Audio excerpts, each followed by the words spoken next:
legendary Beale Street, where everyone comes to Memphis, Tennessee to have a good time. But tonight, they'll be at the Liberty Bowl for the 16th annual Southern Heritage Classic between Tennessee State's Tigers and Jackson State's Tigers, both coming in at 0-1. And good evening to you. I'm Eric Clemens. Welcome to BET's 25th anniversary season, bringing you the best in black college football. We start with two storied teams, rich in tradition. In fact, on NFL Sundays, we've seen many an alumni from these schools perform for us. Guys like Claude Humphrey, Richard Dent, Walter Payton, Jackie Slater, Jimmy Smith, just to name a few. But in 2005, both schools struggle to try to reconnect with that winning tradition. I bring in the ambassador of black college football, my partner, Jay Walker. And Jay, we start with Jackson State really struggling, especially on offense, to try to connect with that tradition. Yeah, and you're talking about a Jackson State offense that traditionally has been one of the best in all the SWAC. But for Jackson State, the future is now. And right now, Coach James Bell needs to make a decision on who his starting quarterback will be. He likes Steve Herron and the controlled offense, but you got to love the athleticism of Keithon McLaren, the backup. So they've got a little quarterback controversy brewing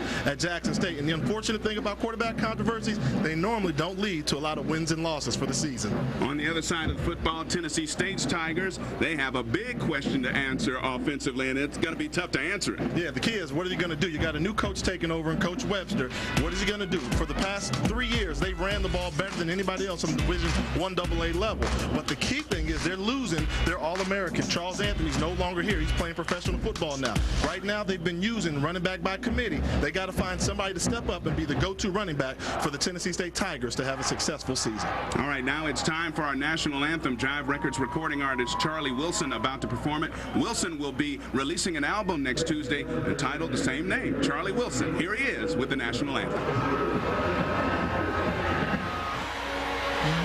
Oh, say, can you see by the dawn's early light what so proudly we hailed at the twilight's last gleaming, whose broad stripes and bright stars through the perilous fight, o'er the ramparts we watch were so gallantly streaming, and the rockets red glare,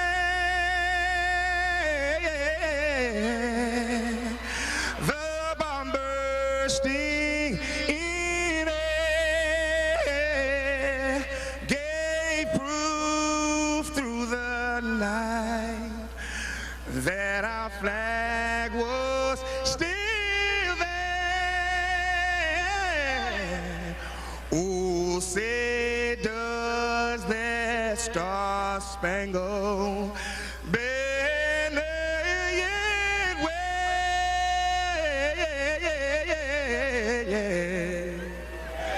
and the land of the free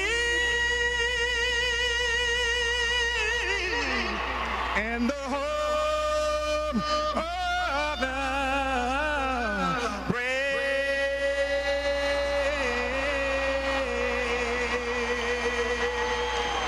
Ladies and gentlemen, Jive Records recording artist Charlie Wilson still has the pipes and can still deliver the tune. We'll see which Tiger has the best bite. The Southern Heritage Classic coming up right here on BET with the opening kickoff in just a few moments.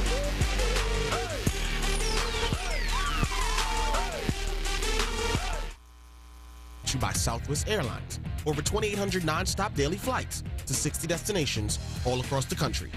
And by McDonald's, I'm loving it. And by Chevy, an American Revolution, supercharged for 2005. Tennessee, time to introduce you to the third member of our broadcast team. He'll be all over the place, all over Memphis today, Joe Torrey. Joe, in the Jackson State section. Hey! What's happening? How y'all doing? Eric J, I'm down here, man, getting some dance moves from the Baby Tigers. They about to put it down in the second half. My man Britton here was showing me some moves. Show me the move I got to do. Show me that move, Britton. Can I get it? Come on, man. That's what I'm talking about. That's what I'm talking about. This is what black college football is all about. I I'm down here just, you know, forget about the game. I'm down here getting me some dance moves by some real professional dancers, teachers. They gonna pop it like it's hot, drop it, and do all that. That's what black college football is all about. You know what I'm saying? Come on. Come on, pop it. How you doing? Pop it. Tell me what you was doing. That's right. See, that's why we up here, Okay. see, because Joe acknowledges he's going to forget about the game. Right. He's going to forget about the game, and we'll take care of the football action. All right, the kickoff coming down deep at the 20 or 15-yard line, and that's Jamar Johnson on the far side for Jackson State on the return. Gets it out to the 22-yard line, where Jackson State will take over 1st and 10 at their own 22. And their quarterback, Steve Herron, got off to a red-hot start last week in the Detroit Football Classic against Hampton, and then cooled off mightily. Led a very efficient drive on the first drive of the game, but then at the end of the game, you looked a little bit confused, looked a little puzzled, and what happened? All of a sudden, game 2 of the year, you got a quarterback controversy, because there are a lot of JSU fans that would love to see Keithon McLaren play. All right, on 1st down. And the pitch will go to the deep guy, Kennebrew, trying to get the corner. And let's take a look at the Jackson State backs and receiver. The pitch play picks up 8. There's Kennebrew, your starting halfback. Had a little bit of a knee injury. Montgomery, an ankle. Byron Johnson, Jeremy Handy, and Jamar Johnson starting in your receiver slots. The offensive line is anchored by Albert Stinson, Green, Breland, Harper, and Demetric Dunn rounding out that unit. And Harper down on the field, the starting right guard, 6'3", 300-pound junior out of Clinton, Mississippi, and they're working on the right leg in the knee area. Yeah, that'll be a key loss for them, because he was involved in a very contested battle in the preseason about who was going to get that starting right guard position, and he beat out Ryan Hopkins there. So the good thing, they got a little bit of depth, but if you're Jackson State, you want to come out and establish a run early. Any James Bell-led team wants to pound, and you lose one of your starting linemen on the first play of the game, it really hurts. James Bell talking to perhaps the replacement for Harper right now, Ryan Hopkins, number 73. And there's Coach James Webster in his first year at Tennessee State University. So on 2nd down and 2 from the 31. And Kennebrew, a big hole off the left side, gets it out across the 35 to the 37-yard line. And like last week, Jackson State opening some big holes on their first drive. Here's the Tennessee State defensive line, one of the strengths of their defense. Francie Dorleen, Ernest Jones, Almonte Duncan, an all-Ohio Valley pick. And the linebackers, Landrum Holmes and Sherrard Graddick.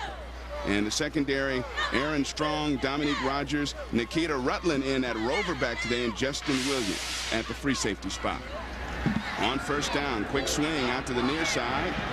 And that time, Jeremy Handy takes the reception out across the 40 to the 41-yard line. So pick up about 5 there.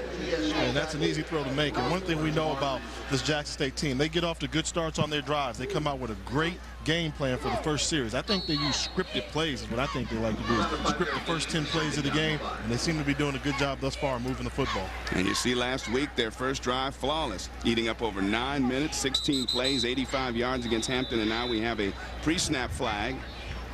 And let's see who moved on the interior. Snap, false start on the offense, number 72. 5-yard penalty, remains 2nd down. They get Stinson on moving. Ken Switzer is our referee tonight in the Ohio Valley Conference.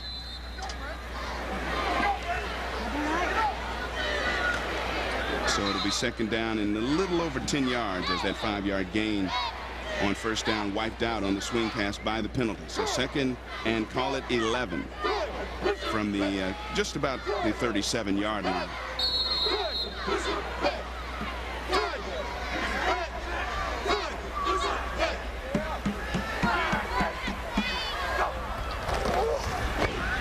First man through, gets it, bounces outside. This is Montgomery.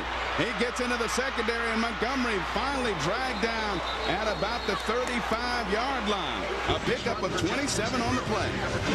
Good job by the fullback Montgomery, hitting the hole and then sliding out to the outside. Did a good job of getting his body weight going upfield. What I like is you're going to see at the end of this run is the wide receiver coming in with the block. Look at Brian Johnson. Once Montgomery breaks the pocket, then you see Montgomery setting up the wide receiver for the great block downfield, springing the big fullback for an extra 15 yards.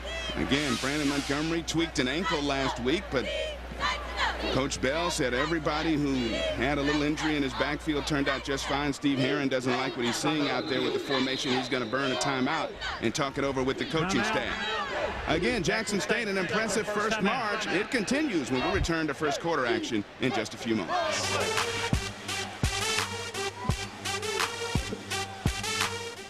Bowl in Memphis. There is Reggie Harper, went down with a right knee injury on the first play of the game, and he's icing it down on the bench there. But Jackson State's drive continuing, 1st and 10.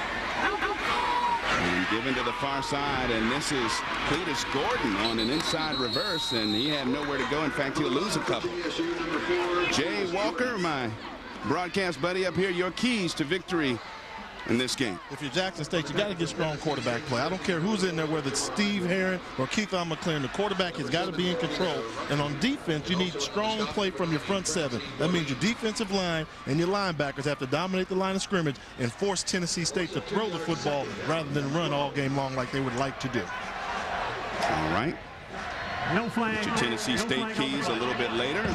2nd down, and we'll call it 12, a long 12 for Jackson State at the Tennessee State 37-yard line. And already you see the first defensive adjustment being made by Tennessee State. They started off playing a lot of soft cover 2. When you play cover 2, you're basically trying to see if I can beat you with the basics. Now they're going to an 8-man front and bringing down the strong safety, trying to get some pressure on the running game.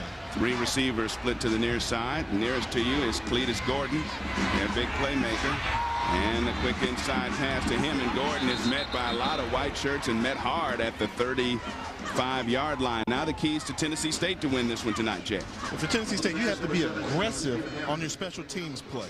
You can't come out there and just punt the ball in normal situation. When you punt the ball, you have to go out there and dominate special teams, try and block a punt, create something special, and don't allow Cletus Gordon to hurt you. And you also have to have what we call Wonder Twin power activate. Remember the old cartoon? They've got a set of twins called the Morrow brothers that have to get involved in this game and come up with big plays offensively for the Tiger offense. And Coach Webster promises they will be involved. We'll have to wait and see on that 3rd down.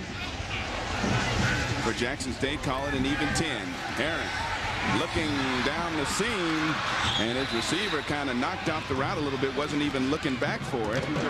Looked like he was looking for Tyrus Washington, the backup tight end, and it's incomplete. So we'll see what they do with this field position on 4th down. And that's one of those things where you got to have a little bit better quarterbacking mindset there. It was a key 3rd down. If you're not going to convert, the least you can do is run. He had a nice running lane where he could have picked up 7 or 8 yards. That 7 or 8 yard pickup could have put him in field goal range to give them a 3-0 lead possibly. Now they got to go for it on 4th and ever. 4th and 10. And Herron will operate out of the shotgun. 2 receivers split to his left, the far side. 4th down. Here comes the blitz. Herron in trouble. Got outside of it. Wide open over the middle, and Jordan Beard, not Jordan Beard, correction, Jamar Johnson stretched out for it and could not come down with it. Yeah, a bit of a risky call by the defensive coordinator, Orlando Mitchell from Tennessee State, going with the outside blitz here on 4th and 10 instead of playing the traditional zone. Herron does a good job of getting outside the pocket, looking downfield, and was that close to having the 1st down completion. Jeffrey Willis, the backup linebacker, looked like was the one who missed a shot at the quarterback, but they'll turn it over on downs, and the Tennessee State Tigers get it on offense.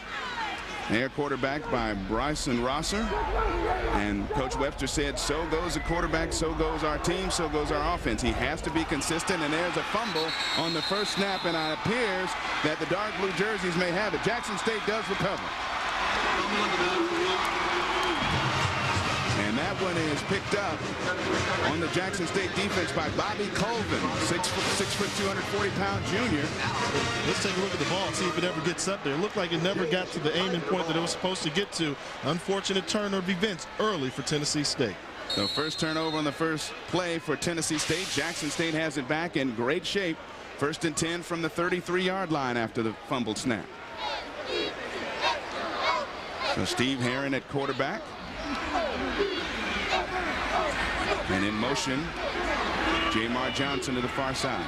And 1st down, and the give goes to Curtis Hayes. Joe Torre, our 3rd member of the broadcast team, down on the field with a special guest. Joe? Hey, Hey, what's happening, y'all? This is Joe Torre. You know, I'm down here with the grand master of them all, the greatest actor of all time, Mr. Sam Jackson, good friend of mine. What you doing in Memphis, man? I'm down here shooting a picture with Craig Brewer, Black Snake Moan. Craig just released Hustle and Flow, so now he's starting his next film. And that's all you do, just movies after movies after movies after movies. Come on. I grew up in a household full of folk who went to work every day, man, so I do it too. Okay. Just working, Sam, just working. That's how I learned to do it. That's what I do. But I'm relaxing today. I'm at the game. Now, you know you went to Morehouse. Yes. Black college football, you know all about this. You know about the band, you know about the babies, you know about the families, you know about you The and down in Atlanta. tradition, the frats, the songs, the camaraderie, everybody coming back for the game. This is a huge game. It's a classic.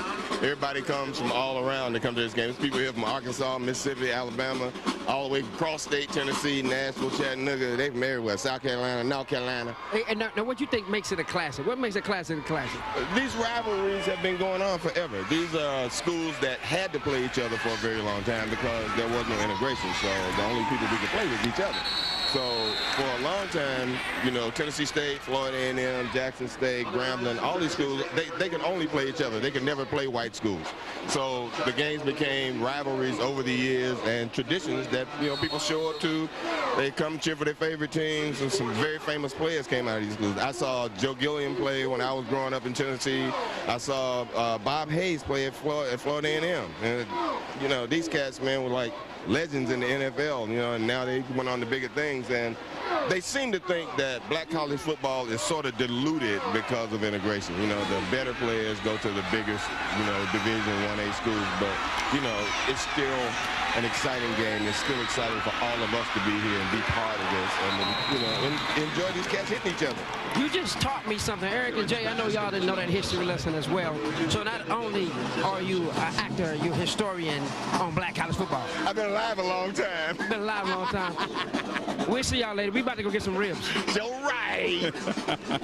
Samuel L. Jackson, indeed one of the great actors of all time, and his alma mater on our list of games and the classics to run here on BET. Final one from Columbus, Georgia. Yeah, you know what? And I'm glad he's an actor because he could definitely take my job as an analyst with all that knowledge he can. Yes, he could. Bullet Bob Hayes, where he went back to the fastest man on the planet at one time, Bullet Bob Hayes. And again, another turnover on downs. And here's an inside reverse. And this is one of the Murrows. Plenty of room on the far side, and that is Jarrett Murrow. And we have a flag down at the end of the play. Give Jarrett 21 yards on that.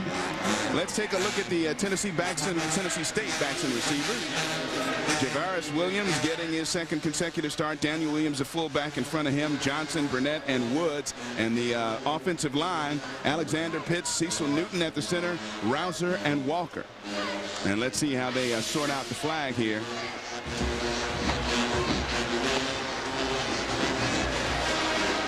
It'll go against Tennessee State. And it appeared to be a flag that'll be assessed from the point where the ball was downed at the 49-yard line. And that's unfortunate because that was a tremendous running play that they set up. And what do? The team comes out, thinks you're going to play smash mouth football. Holding. You give them a little misdirection. 10-yard penalty from the spot of the foul. However, first down.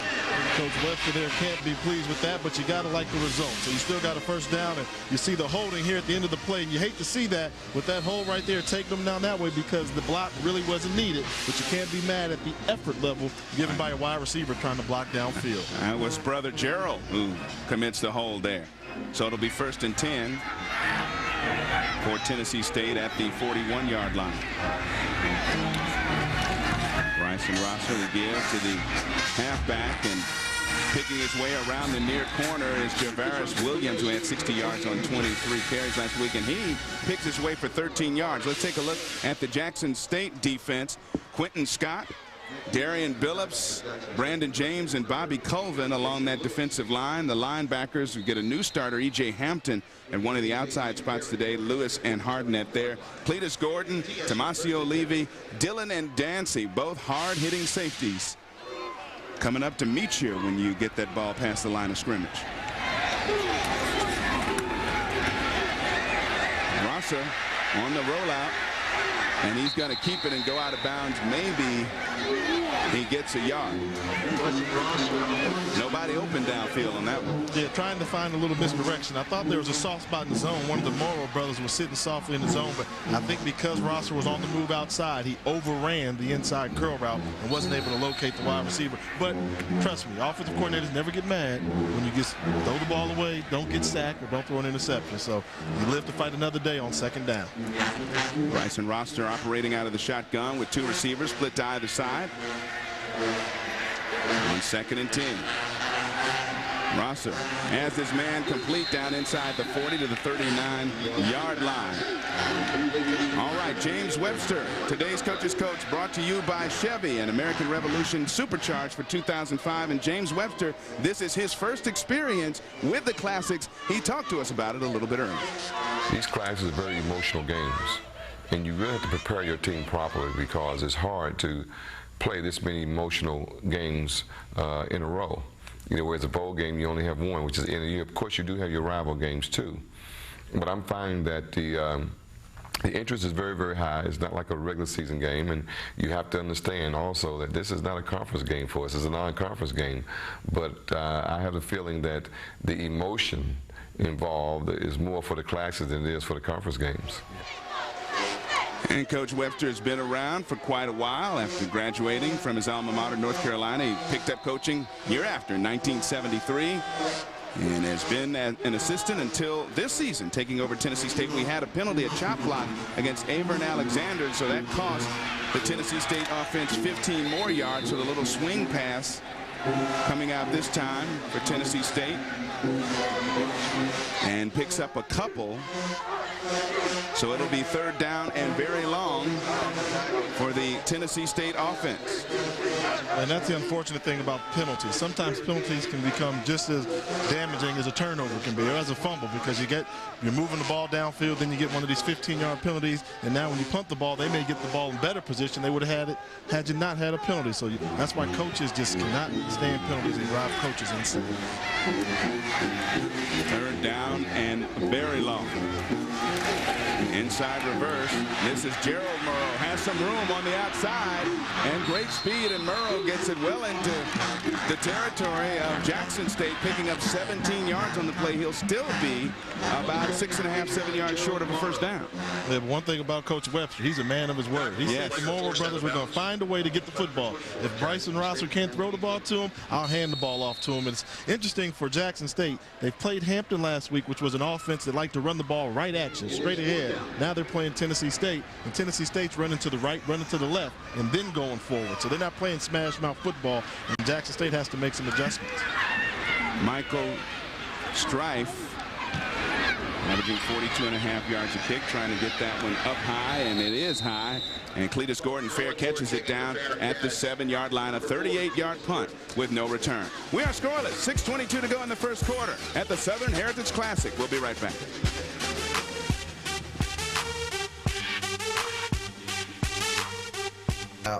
The pageantry, it's all about having that opportunity to have another chance to win. I think that's what they focus on. I think they focus on want to be the best. I think they understand that, yeah, we lost by 1 point last year, but our philosophy is very simple. We don't dwell on the negative. We don't dwell in the past. We want to move ahead in the future.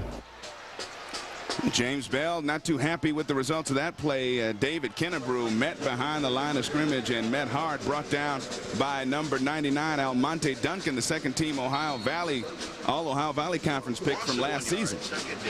And they're going to need that defensive line to apply pressure all game long to make Jackson State get out of this, forcing the running game down their throat and make Jackson State line up in formations like this where they have to pass. 3 receivers split to the far side for Steve Herron on 2nd down, operating out of the shotgun, and the inside handoff. And not much room getting around the corner. Trying to battle his way around was Kennebrew once again, and he picked up 7 yards out across the 10-yard line to the 14 before he was brought down by Nikita Rutland. Rutland's getting the start this week, didn't start last week, and the coaches implemented him into the starting lineup to get up there and become a physical presence, but he had a hard time bringing down Kennebrew. Kennebrew took him apart for a 10-yard ride after the initial contact. 6'1", 225-pound junior, so it'll be 3rd down. Followed along 4. And Herron almost had that one picked as the guy hold on to it. It is a catch. What concentration by his receiver on the near side. That's Brian Johnson, the 6'1", 185 senior. Look at this catch. Yeah, coming right at you. You see the ball. The linebacker ran underneath, and by him running underneath, it tipped the ball into the air. And look at the concentration by Johnson to catch the ball and hold on to it, knowing he was going to take a licking, but still drag his feet to stay in bounds as well. Very close to the first down stick. They're going to bring it over and measure. Johnson, the lone returning starter at the wide receiver spot for James Bell's offense, and he showed some great concentration pulling that one in.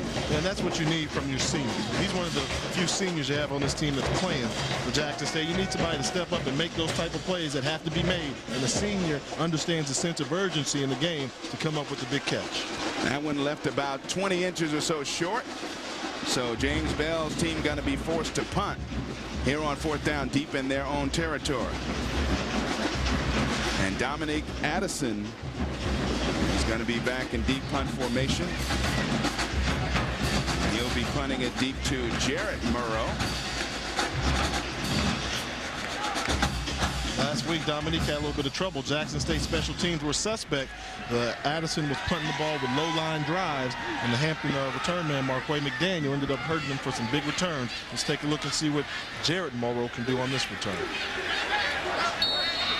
Morrow returned a punt for 2 punts for 32 yards last week and a 16-yard average.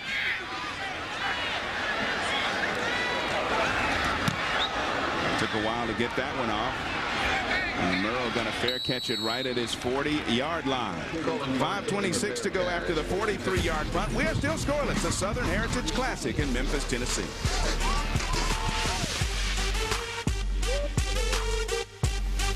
Back to the Liberty Bowl. Today's Southern Heritage Classic brought to you by Southwest Airlines. Over 2,800 nonstop daily flights to 60 destinations all across the country. Along with Jay Walker, Joe Torre, Eric Clemens, everybody having a good time out here at the Liberty Bowl and the Southern Heritage Classic. No scoring so far, but Tennessee State taking over on offense, 1st and 10 in good field position at their own 40. Inside handoff, and almost busting that one into the secondary is KJ Bruce. And now the man who is all about town today, Joe Torre, is with one of Memphis's rap legends. Joe? Well, as you know, Eric and Jay, I'm all about Memphis. Now I'm here with some of the Memphis finest. You know what I'm saying? Yo Gotti here. That's right. That's right. Memphis born, coming off of 3 albums. You know what I'm saying? You know how the Memphis sound do. Do you play instrument or something like that? Our world, all we do is take them through right here in Memphis. They be feeling that, dog. You know what I'm saying? You know they feeling it now. You know what's about to happen right now. You know what I'm saying? It's about to be some of that South going on. Battle of the Bands is about to come on. Yeah. They may be playing one of your cuts. Because you know them bands be getting it up. They be crunking it up, kicking it back. So we're going to kick it back to you, Eric and Jay. Me and God, they about to go get iced up. You're going to take me to where you get this, get some other stuff, and I'm going to the studio with them, something, whatever. I'm having fun. Battle of the Bands coming up. Yo Gotti, baby. All right, Joe. KJ Bruce has quickly gotten 3 carries for 18 yards, and we'll have the Battle of the Bands, of course, coming up at halftime. You don't want to miss that. Stats and highlights as well. And you can log on to BET.com and cast your vote for the best band of the week, and we'll tell you the winner next week. And that is Maurice Young trying to get around the corner to the far side, and Maurice gets down to about the 41-yard line. Coach Webster, Jay, told us he has 4 backs that are really vying for position here to try to replace the legend, if you will, Charles Anthony, who set their school record for yardage rushing for the last 3 years. Yeah, he's got running back by committee. You know, Coach Webster would rather have just one really good Charles Anthony in the backfield, but you can't always have your way. But this is a young group. They're all freshmen and sophomores, and they're going to be running the ball successfully for a long time to come. 3rd down and short, and they give to the second man through. Nice hole and 1st down yardage that time for Maurice Young once again, and Young blasts inside the 35 to about the 33-yard line. And Coach Bell has that look of concern right there because his front 7 is getting dominated at the line of scrimmage right now. Tennessee State is manhandling the Jackson State defensive line. And Coach Webster told us he was really disappointed in his offensive line last week. They only averaged 1.3 yards a rush. He thought they could do better than that. against Alabama A&M. They did not. Yeah, Alabama A&M is a smaller defensive front. They only have guys that weigh about 260 pounds playing D-line. You go in there expecting to rush for 4 yards a gain on them, and they ended up averaging just the 2 yards per game. That's not good. But right now, you can tell he lit the fire underneath his offensive line because they are driving Jackson State off the football. And K.J. Bruce once again, good yardage up the middle. 81 yards already tonight, only 49 last week in 38 attempts, so 1.3 a carry last week against that smaller A&M defense that you talked about. It's amazing what a little screen coaching will do to you. You get screamed at enough, you'll catch on. Little inside reverse once again.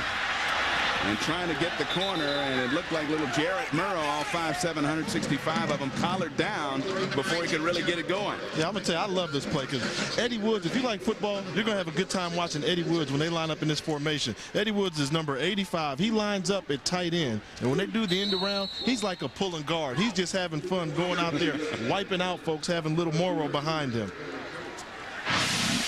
So you won't see him here, but you'll see him. He'll be pulling. That's a guard. There goes Eddie right there. He's pulling around there. Merle's behind, and he's just chopping people down all game. He's just been destroying folks. All right, Fawcett rolling out, swings it out to his man, and it's my man. It's like your man, Eddie Woods. He can hit you. He can hit you. He can catch for you. He can lead for you. He can do it all. 6'2", 200. I'm not believing that 250. Yeah, looks a little beefier than that. Yeah, we're gonna cross that out. There's no 250. He's looking all of 270, but with the soft hands and going up and showing some athleticism, making the catch. That's what you want. When you can find a tight end that likes to block and can catch for you just a little bit, you got a tight end. We have a timeout on the field for a measurement on the far side.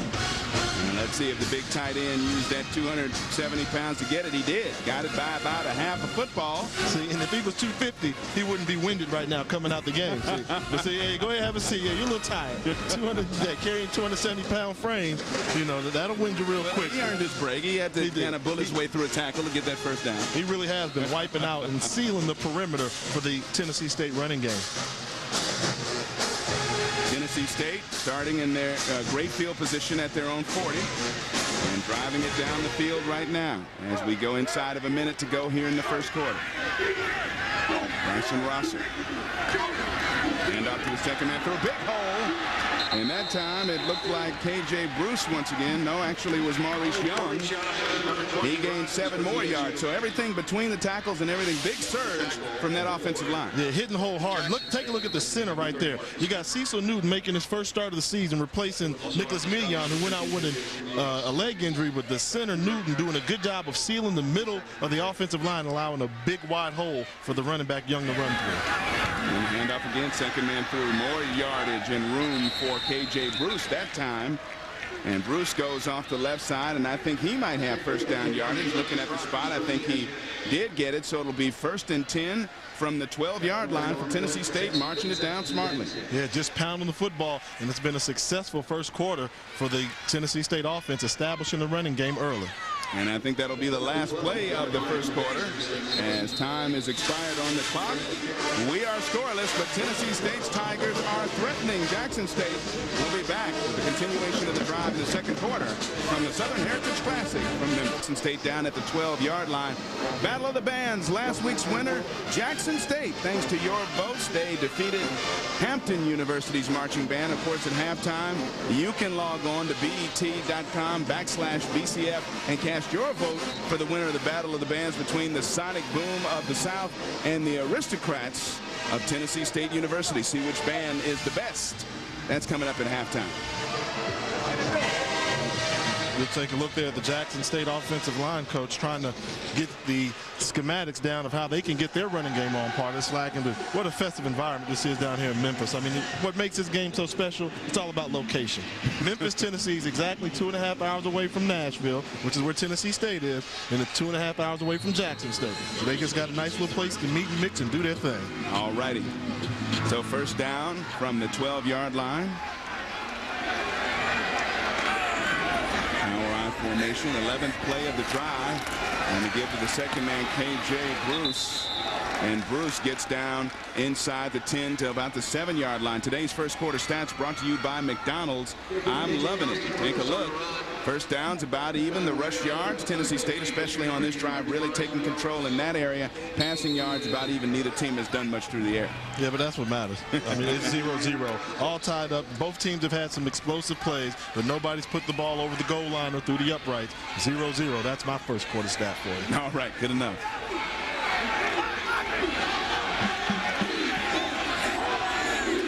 On second down. And they give Young, trying to bounce it outside. Does he have enough speed to get the corner? He'll get it inside the 5 to about the 4-yard line. And he'll be a couple yards short of the first down. Great vision there by the running back Young, getting out to the outside. Tried to hit it up in here hard. Wasn't there. Kept his feet moving. Bounce. Trying to turn on the Jets. But it was a great open field tackle by Vincent Dancy. We saw from last week. One thing about Vincent Dancy, once he gets you in his radar system, you're done. We've seen a little bit of most of 3 running backs, Javaris Williams, Maurice Young, and K.J. Bruce tonight, carrying the load for Coach James Webster's offense. And that's Fred Burnett in motion. And on third down and short, and this is Maurice Young once again diving. I don't know if he made it. I don't believe by the spot that he did. I think he's going to be a little short on that first down. Didn't look like it was a favorable spot. All right, today's trivia question brought to you by Jeep. Trail-rated capability only in a Jeep 4x4. Here's our question this week. Coached by James Webster at North Carolina, this defensive end became the 2nd overall pick, or the number 2 overall pick in the 2002 NFL Draft. We want to know who he is. And this is a key 4th down play. 4th and less than a yard.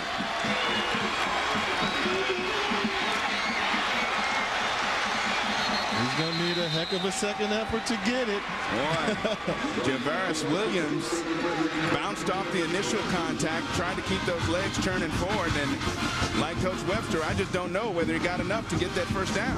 Yeah, and you have to wonder, how does this happen? I mean, you look at the front 4 for Jackson State, they're so small. Let's look at the initial contact was made behind the line of scrimmage. Oh, met nicely in the hole by Lewis. Good job by Jason Lewis. The second effort might have got him for him, but you have to wonder, how does this happen? I mean, the defensive line for Jackson State is 240 pounds, 290 pounds, 280 pounds, 220 pounds. The offensive line for Tennessee State, well up in the 300s. How do they not get the first down? I don't know, but that's why we play the game. We'll have more action from Memphis when we come back right after this. Touchdown in the backfield. They're going to come back and play action because you lined up in the middle of the field. God dang it. That's why I said you got to learn to practice hard and pay attention and practice. You get in the game and screw it up. James Bell giving some words of inspiration to his defensive unit after they make a nice stand. Jackson State with the ball back, and on 1st and 10 from their own 2-yard line, Kennebrew spins out over the 5 to the 7. Going back to James Bell getting on his team, I mean, that's normally what you yell at your defense after they give up a touchdown. Normally you do a goal line stand on 4 downs. You normally come off the field congratulating them. But when you got a defensive-minded head coach, hey, he wants perfection. Don't let him get down there in the red zone. That way you don't have to make a goal line stand. He almost slipped up, and he remembered, thank goodness, that he's on live television tonight. So, gosh darn it, came out, which is good. Second down, call it about 5. Heron changing the play, apparently at the line of scrimmage.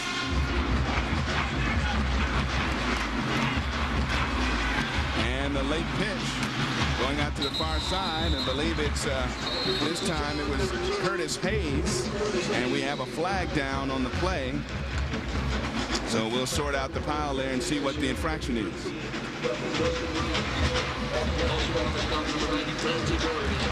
And it'll go against Jackson State. An illegal block. And they're still meeting out there after we get the preliminary signal.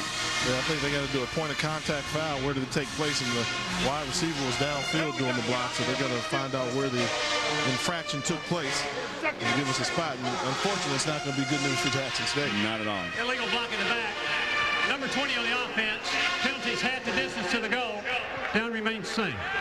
So Brandon Montgomery out there trying to create some room for his teammate. So now to be second down, call it along 6.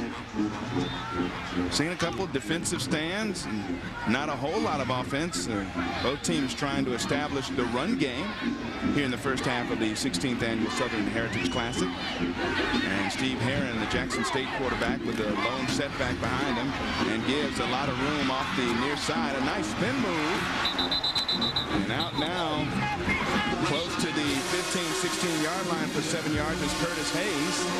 Hayes, a 5'11", 216-pound senior, and some nifty moves on this one. Yeah, that was all Curtis Hayes, because the hole was not there. But you see the defenders come up and try and make the tackle. Oh, you can't arm tackle Curtis Hayes, not when he's moving that fast. And you just saw a perfect example why coaches get so mad when you try and tackle somebody with your hands and not your shoulders. But Hayes showed great balance there. Sherrard Graddick finally wrapped him up and brought him down after the pickup of 7. And so first down yardage for Steve Herron and the Jackson State offense. Power I formation. And the second man through. Hayes again. Fumbles the football, and it is recovered. Looked like a white shirt jumped on it out there. And the white shirt is number 51, Carl Buford, recovering the fumble. He's a backup middle linebacker. And another key turnover in the game. So Tennessee State has it in great shape inside the 20 at the 17-yard line of Jackson State. Yeah, that's just what happens when you have so many bodies inside here. Look at the white defenders. You kind of lose track of where all the bodies come from. And a good hit put on the running back, which jarred the ball loose. Landrum did a good job of getting in there and getting physical with him. And Hayes just didn't see the blow coming. And the ones that hurt you, just like in boxing, the ones that cause the most damage are the ones you don't see coming. Got the helmet right on the football, knocked it loose. Key turnover. So let's see if Tennessee State can take advantage. Rosser rolling out, fires, has his man, and another fumble. Who's got it? I know who should have had it. Jackson State should have recovered. And they're still fighting for it down there. Down in the bottom of that pile. Carlton Brown had a good shot at it, the cornerback, and the ball comes free here, and the big tight end, my buddy Eddie Woods, gets outside. And, hey, that lick comes, and they're throwing leather out there. Brown lowered the shoulder. They followed up, two-man tackling. Ball's on the ground, and they're still fighting for it. It looks like Tennessee State was fortunate to retain possession of the football. Maurice Hardnett coming in, the 6'1", 205-pound junior. Outside linebacker. Knocking it loose. And it looked like the dark blue was all around it, but they didn't come up with it. Now we have a timeout on the field. Timeout, Tennessee State. And Tennessee State lucky to hold on to it. We'll continue their drive when we come back.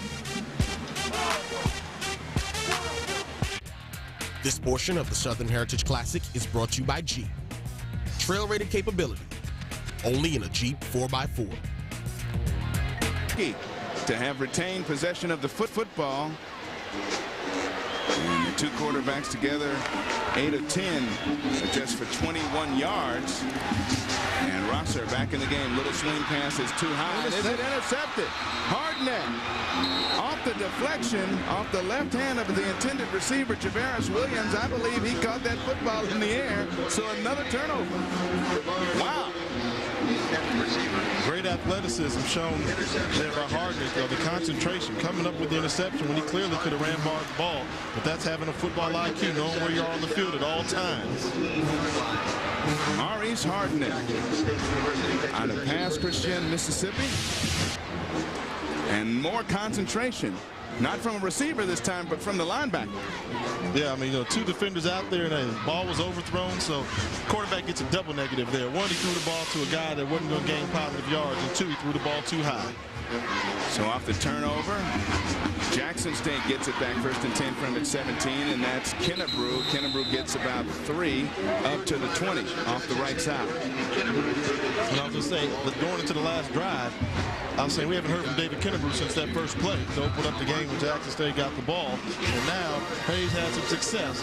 But when things go wrong for the young flashy guy, you go with the big Clydesdale Kennebrew, get him in the game, and you know he won't put the football on the ground.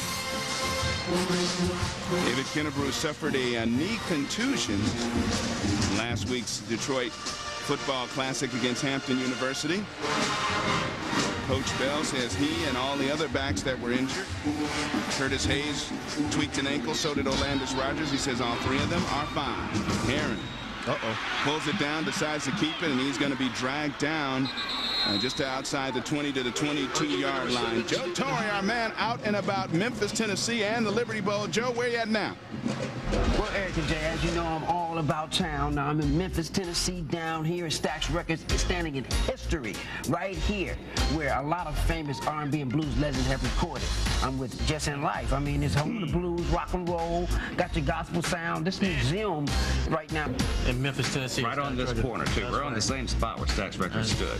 So you're standing where Otis Redding recorded, sitting on the dock of the bay right now. I'm standing here in history. I think, can I sing like that maybe a little bit, you know? Give it a shot. Hit it. I don't know. Maybe I'll leave that to Stinky, Swampy, Funky, Swampy Brown. I'll let him do all the singing. Eric and Jay, we're going to kick it back up in the booth for you guys. And Jared Murrow, good yardage on the punt return. 59-yard punt, a 33-yard return. We'll take another look at it when we come back to the Southern Heritage Classic in Memphis, Tennessee in just a few moments. In Jackson State, and that is Jarrett Murrow, and he showed you his electricity in the punt return game. Yeah, did a good job of just catching the ball and making up his mind early what he was going to do on return, and turned on the Jets. Did a good job of cutting back in there. These are some tough kids. These Morrow brothers, they're tough. You know, they're not big in stature, 5'7" apiece, and that's being generous, but they're as tough as they come, and they like to make things happen. They're Mr. Excitement 1 and 2. Both averaging over 18 yards every time they touch the ball on kick returns, and that is Gerald, one of the receivers, 3 of them in the game now. And this is Gerald Cook in at quarterback. Cook trying to roll out, now trying to buy some time. And showing some fancy footwork, still on his feet, gets back almost to the original line of scrimmage, but they'll call it a sack because he lost a yard on the play. Oh, what it's like to have young legs, young fresh legs. He was there just running around doing whatever he could to not get hit. But look at Gerald Cook, went to minor high school in Beham, Alabama. Really excited about him. They think he's got a tremendous future ahead of him. Live arm, and a little bit of surprise to see him this early in a football game. Coach Webster talked about needing more consistent play out of his quarterback, and he's going to give Cook the shot. See if he can spark some offense. Inside reverse again. And this time Gerald Murrow. Murrow not a whole lot of room, but still picked up about 4. And remember, coming up at halftime, the Battle of the Bands. You can log on to BET.com/BCF after today's game to cast your vote for your favorite band of the week, and tune in next week and we'll tell you the winner.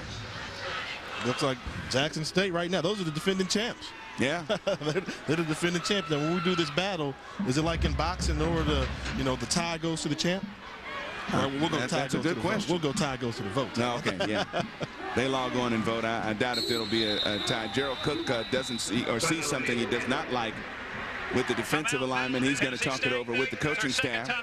Offensive coordinator Jeff Braxton of Tennessee State. 6:32 to go in the second quarter. We are still scoreless between Jackson State and Tennessee State in the Southern Heritage Classic.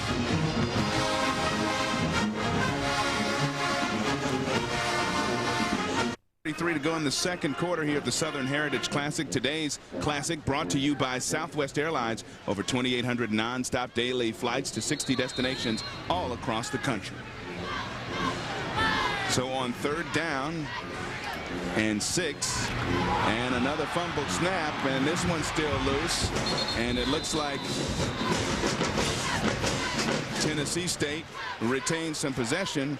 But now they're going to have to put it away after the fumbled exchange. So we've seen that a few times today on the first play of the game for Coach Webster's offense. And there's no good news in it, because on the first play of the game, your starting quarterback fumbled, and now your backup quarterback comes in there and fumbles as well. That one might have been deflected a little bit off the foot of Michael Strife. But it still gets a fortuitous bounce for Tennessee State. Only a 24-yard punt. It goes out at the 27-yard line. Second quarter action continuing here from Memphis in just a moment. 56 to go in the second quarter. Eric Clemens, Jay Walker, Joe Torre, glad to be with you here on BET for the Southern Heritage Classic. Jackson State taking over 1st and 10 from its own 27-yard line. Steve Herron, your quarterback, with a lone setback behind him. And he keeps it on the little rollout, gets it just over the outstretched hands of a linebacker there, and even a defensive back. Linebacker Jamar Landrum almost had it. It picks up 9 yards, by the way, as he hits the backup tight end, Tyrus Washington. They're hooking up with his old junior college teammate back in San Mateo, California. Good play action pass, pressure on him, threw the ball just with enough touch to get it over the outstretched arms of Landrum, the linebacker, for a successful play. All right, so 2nd and short. This is a quarterback's dream, usually. A defense trying to guess what you could do here. That's an aggressive offense.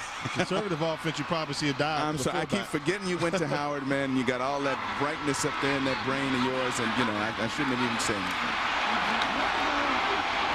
Up the middle. And I don't know if he made it first down yardage. We'll have to check and see.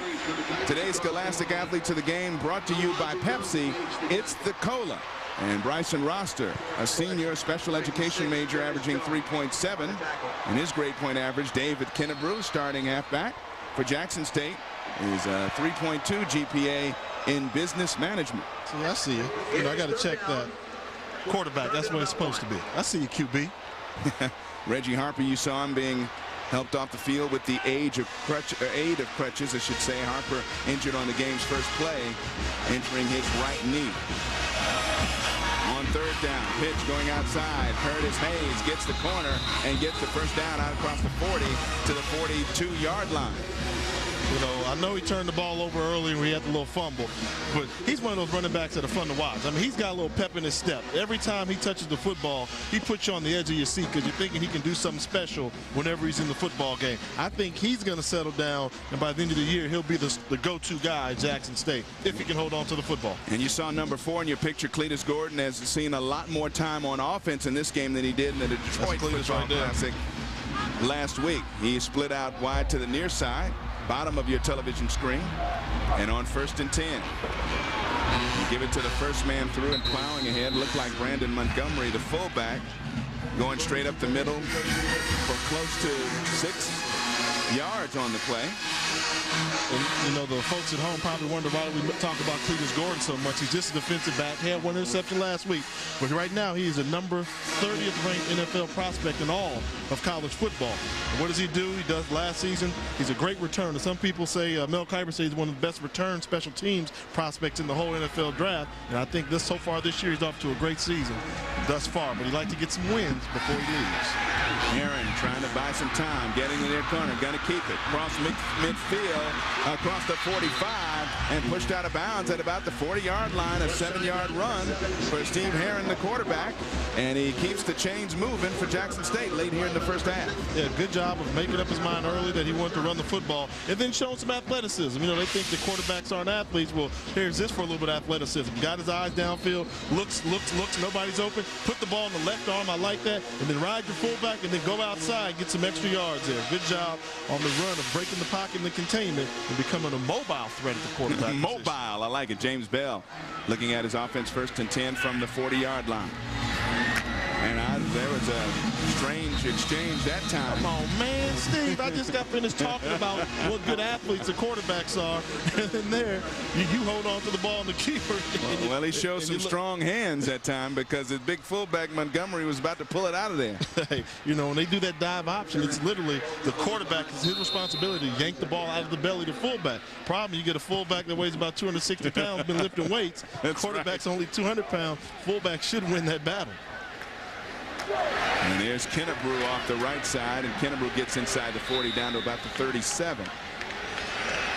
Our man about Memphis, about the Liberty Bowl, about everything. Joe Torre, 3rd member of our broadcast team. Joe, where you at now? Man, I'm down here with my crew. They about to do the thing. It's about to be the battle of the bands. You see them getting ready. You saw them last week. Jackson State, the boom of the South. These are the little boom booms, like the lightning and the thunder. They put the lightning and the thunder in the boom boom. And then Jackson State, they put the boom boom in the crack South. So it's against the Aristocrats, the Battle of the Bands. Don't forget to vote again, BET.com on the Battle of the Bands. And they about to get really right here. I got my little costume I'm about to get into. Jay, I know you want one of these costumes right here. Look, oh, popping it like it's hot. They're going to pop it, drop it, flip it, and do all that. Man, I need some ice. Can I get something? Can I get a little preview of what we're going to do? Pop it like, come on, break it down. Oh, he, funky tiger, that's a funky tiger. That's a cool tiger. That's a, wow, what kind of tiger that is. And this is a little baby rah-rah talker right here. My man Britton, he's in the house. Jackson State doing it, breaking it. Give me that pancake. Give me that St. Louis pancake. Yeah. All right. She is a pretty tiger, is what she is. And you know what? She already had the moves. That's young. Having moves already. The dad better, you know, sharpen the weapons at home, because the young lady down there to the nearest to us is going to break a lot of hearts. Need to get one of them double barrels. Yeah, I think so. Knife, fork, gun, whatever. Anyway, we're going to measure to see if they got first down yardage. And woo. And it's what would you call that, Jay? You got better eyes than me. That's about an inch and a half. About a quarter length. Not a quarter mile, just the size of a quarter. A thumb, but you know, should be easily attainable. But that's why they play the game. We've seen crazier things happen. That's true. We've seen some pretty crazy things happen tonight. Downs here. And, you know, you look at Coach Bell there, you know, playing in that, and he keeps persevering. And I will say this on air: the Jackson State teams have gotten more and more competitive from his first day on campus to his third year on campus. They're always competing. And you know we're in Memphis now. You hear the train going by. And the train has just got to take some attention and just lay on the whistle to make sure everybody in the stadium knows he's going by there, I guess. Of course, a lot of tailgaters out there for the Southern Heritage Classic. Make sure nobody's sitting on the tracks. They barbecue everything down here in Memphis. The one guy told me he can put me on the grill. I mean, they barbecue turkey, chicken. I mean, you know, not the traditional stuff. You can get barbecue cotton candy down here in Memphis. And it'll taste good, too. I'm not playing. 4th down and very short. Short yardage. Offense and defense in. Herron going to keep it himself off the left side and dive forward for first down yardage. He's inside the 30 to the 29-yard line, so move the sticks for Jackson State. Yeah, right now it's very important for Steve Herron to show quarterback leadership. You got 2 minutes to go before halftime. Right now you're basically in field goal range. Make sure you come away with at least 3 points and the lead. Don't take a chance trying to get a touchdown if it's not there. Turn it over the football. Your job is to run your offense and make sure you leave away with a 3-zip lead at the least going into the half. On first down from the 29 to give the second man through, and Kennebrew bounces off to the outside, the near side, down to the 25-yard line. And people say, well, how do you show quarterback leadership, you know, when you're doing handoffs, stuff like that? Just the little things. You go into the huddle and you tell the running back when the play is called, okay, we're going to run 56 calls. Hey, hold on to the ball. You just remind them, hold on to the ball. Put 2 hands on it. Little things like that and how you run the offense just to remind the guys, because in the heat of the moment, everybody wants to be a hero and try and do too much. You just tell them, hey, make sure you hold on to the football. Don't struggle for that extra yard if you don't have to. Second down, call it 6 after the 4-yard gain by Kennebrew on first down. 2 receivers split to the far side. Herron, a little late pitch, gets it to Curtis Hayes. Hayes turns it up on the far hash there and gets it down inside the 20 to the 17-yard line. Give him 8 on that play and another first down. Yeah, good job. And what you do now that you got the first down, you get a little bit closer. Now you maybe take 1 or 2 shots at the end zone, conservative shots. Some of those passes, if you throw the ball where the ball's either going to be caught by your receiver or it's going to go out of bounds, and milk the clock down and give the ball back to Tennessee State with 0 time on the clock if you can. Now coming up on the Southwest Airlines halftime report, Battle of the Bands. You can visit BET.com/BCF to vote for your favorite. Plus, Jay and I will have the first half highlights and stats. All that coming up on the Southwest Airlines halftime report. Kennebrew bouncing outside. Not Kennebrew, it's Hayes. And Hayes goes into the end zone for the touchdown. Breaking the initial tackles, he goes in 17 yards for the score. And the scoreless tie is broken. Thank goodness, man. I'm a quarterback. These 0-0 games wear me out sometimes. Good job. What I say about Hayes is he's one of those guys, every time he touches the football, you think he can do something special with it. Well, here he sees it. They come in there with an arm tackle. You miss him at the ankles. It's over. He's got enough strength and speed to run through the seam and get to the pay dirt. Great running backs know how to smell that end zone, and he sniffed it out and made the deposit in the end zone. It looks like Jamie Salazar in to attempt the extra point. The senior place kicker. And he puts that one up and through with 27 seconds to go in the first half. Jackson State takes advantage and scores on the touchdown by Curtis Hayes to take a 7-0 lead. We'll be back with more of the Southern Heritage Classic in just a few moments. Stay with us. 27 seconds to go in the half, and Curtis Hayes, 17-yard run, completes a 73-yard drive, and one more look at it, Jay Wall. Yeah, this is what happens. What teams do is you see 8 Tennessee State defenders in the box. The problem is there's nobody on the outside. So if a good running back can get in here and find a way to break out this way, there's nobody to make the tackle. Let's watch where the free safety goes. He over pursues in the middle, and by the time he gets caught in a foot race, he takes a poor angle, and Hayes manages to put on the jets and tell the free safety, hey, I caught you this time. You're not fast enough to recover from the angle you took. That's what you want when teams get aggressive. You put a body on a body and let your playmakers just show their athleticism. 5 minutes, 29 seconds, a 12-play, 73-yard march, 11 rushes, 1 pass, capped by the 17-yard touchdown run by the senior, 5'11", 216, Curtis Hayes. So now, kicking off for Jackson State will be Asher Ashley. Back deep to receive. That was Murrow as he kicks it far to the right side. And actually, Richard Gale, a wide receiver, was back on that side. It goes out of bounds. So a flag on the play. If there would have been, let's say, 20 more seconds left in the half, oh, I guarantee you Coach Bell will be going ballistic right now, kicking the ball out of bounds. 1st and 10. They're going to take it on the 35-yard line, will Tennessee State. And let's see what they do with these final 27 seconds. Of course, no time running off the clock with that kickoff going out of bounds. Still got an opportunity to maybe try a long field goal with a couple of nice completions downfield. Or if you're coach, let me ask you, you're going to take a couple knees here and just go into the locker room trailing by 7? Yeah, I'm going to try and pull Big Eddie Woods one time and see if I can spring one of the Morrows. You need to get about 35 yards, and you got to think Jack State plays good enough defense to stop you from doing it. Rosser back in at quarterback, and he gives it the second man through, showing some moves that time, Javaris Williams, and Williams picks up 11 and a first down.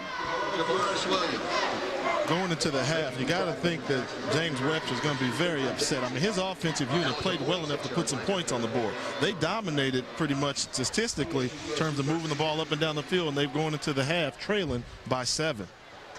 Another give, and this time it looks to be Williams once again, who's stacked up just at about midfield. And timeout on the field with 3 seconds to go in the half. Number 28, Javaris Williams. And we get a timeout on the field by Tennessee State. And now with 3 seconds to go, and call a little Hail Mary, hope for a good bounce in the end zone, maybe a touchdown. That's about all you got time for. Yeah, you know, you move the ball to midfield. You can take a chance and, you know, throwing the ball 55 yards downfield. They should have enough arm strength to get it there. But I'll tell you who did have enough arm strength. That guy right there, not Webster, but that's Shannon Harris. Single season passing leader all time at Tennessee State. 1 year threw for over 3,000 yards. So I know they wish they had him right now for this Hail Mary. But coming up, the Battle of the Bands and the Aristocrats getting ready for Tennessee State. Going to battle the Sonic Boom of the South, and you can log on to bet.com/BCF. Vote for your winner, and we'll announce that next week. Is coming up. Battle of the Bands, so keep it right here on BET at halftime. You won't want to miss that, because the Sonic Boom of the South was outstanding last week in beating Hampton's band in the vote by you, the fans, and I'm sure both bands are going to give it their all this week. Well, you know, Sonic Boom is trying to represent the SWAC. They knocked off a MEAC band last week. Now they're trying to knock off a Ohio Valley Conference band. Let's see if they can do it. And of course, defensive backs way back about their 30-yard line for Jackson State. As we assume, we're going to see a Hail Mary. Rosser throws it downfield, hangs it up in the air, and it is almost intercepted, but that'll be the end of the first half. So Bryson Rosser and company at Tennessee State unable to crack the scoreboard. Jackson State able to score a late touchdown in the first half to take a 7-0 lead. Halftime festivities just about to get underway. The Battle of the Bands. We'll be right back.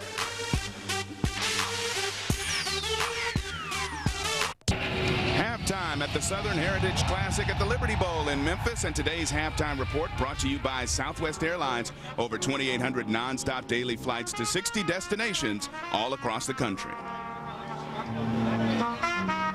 Along with Jay Walker, Eric Clemens back up in the booth here, ready for the halftime festivities to begin. Finally, somebody broke through with Jackson State scoring a late first half touchdown with the run game, just the kind of drive they always talk about. Yeah, we knew sooner or later that if somebody was going to run the ball in the end zone. And Curtis Hayes came in here and gave the Jackson State Tiger offense a little spark, and he showed he was definitely the MVP of the first half. But the same things make you laugh, make you cry. He fumbled once, he scored once. Let's see what he does in the second half. But before that, we got to get to the Battle of the Bands. That's coming up as we return to the halftime festivities of the Southern Heritage Classic here on BET in just a few moments. Stay with us. Welcome back. Yes, Southern Heritage Classic down in Memphis, Tennessee. Jackson State is winning 7-0, but Tennessee State say they got to do something about that. Right now, it's about to be the battle of the bands. The aristocrat of bands about to go on and do it. Right now, you're going to see some leaning back and some beautiful women and some... They about to get funky. Just welcome back, y'all, the battle of the bands. Don't forget to vote. BET.com. As they get ready to drop it like it's hot, bend it like it's low, crunk it like it's crunking. It's funky down here. It's funky. I can't wait. Dude,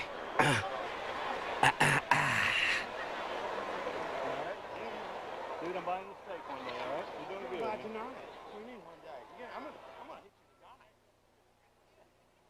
You're getting out of this. You're going to Steak and Shake.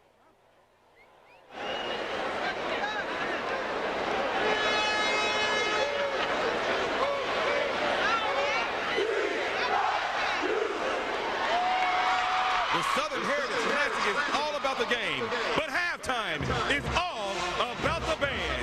Memphis, Tennessee, TSU alumni, students and fans, stand up. Are you ready for the show? Tennessee State University and President Melvin M. Johnson proudly presents the best band in the land, the Tennessee State University Aristocrat Band. Manning the field on drum majors Michael Lloyd, Maya Lockhart, and Tim Hinton.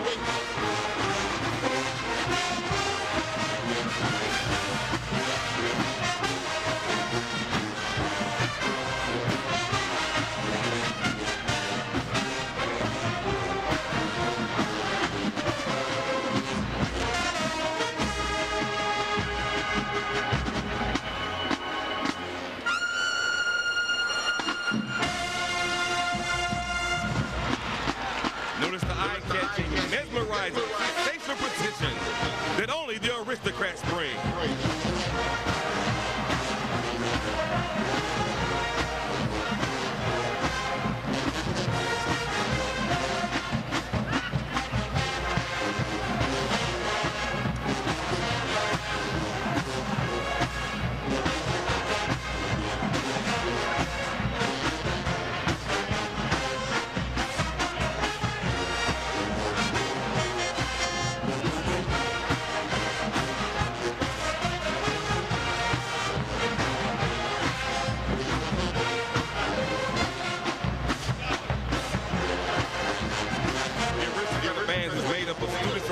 The United States, majoring in music, pre-med, and are a shining example of the TSU student body.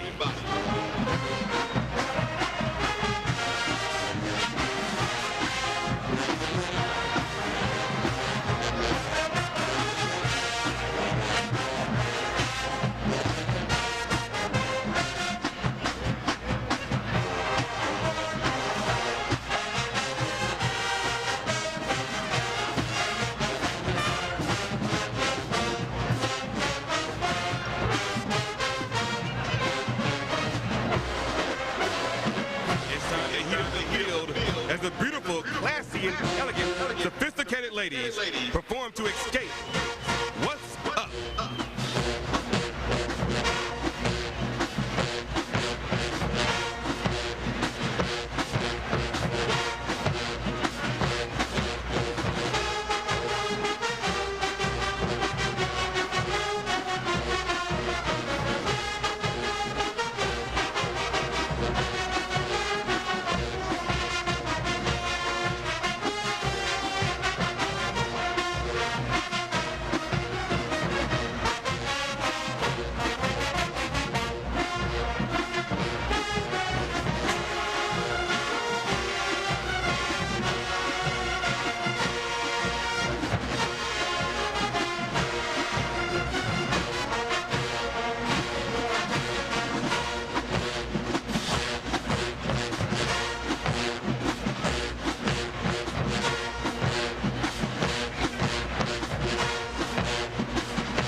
for the captivating, sophisticated ladies.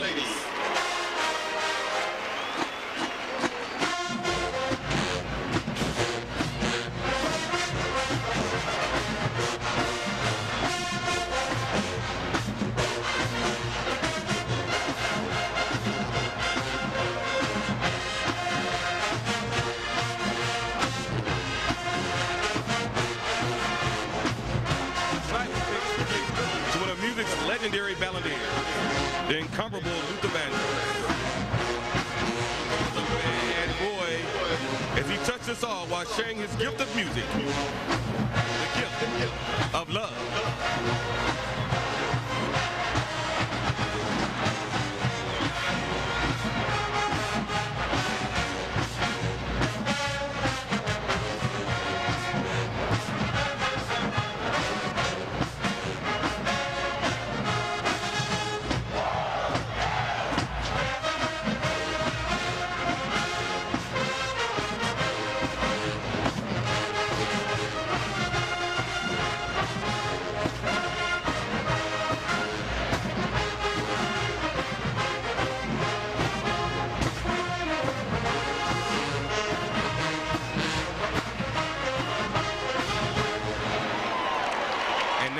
This World Was Mine, directed by Professor Edward Graves.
Time with the dance routine featuring the sounds of Missy Elliott and Sierra's Lose Control, Grady Ricky's Grind on Me, and Go Sit Down by Mixio.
You aristocrat bands, Tennessee State, they got it crunked up over here.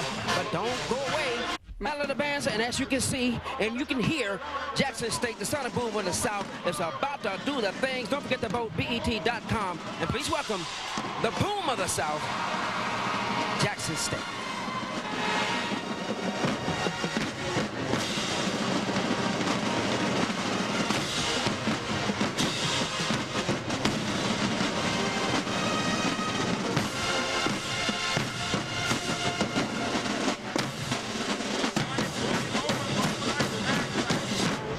The performance of their theme song, Get Ready.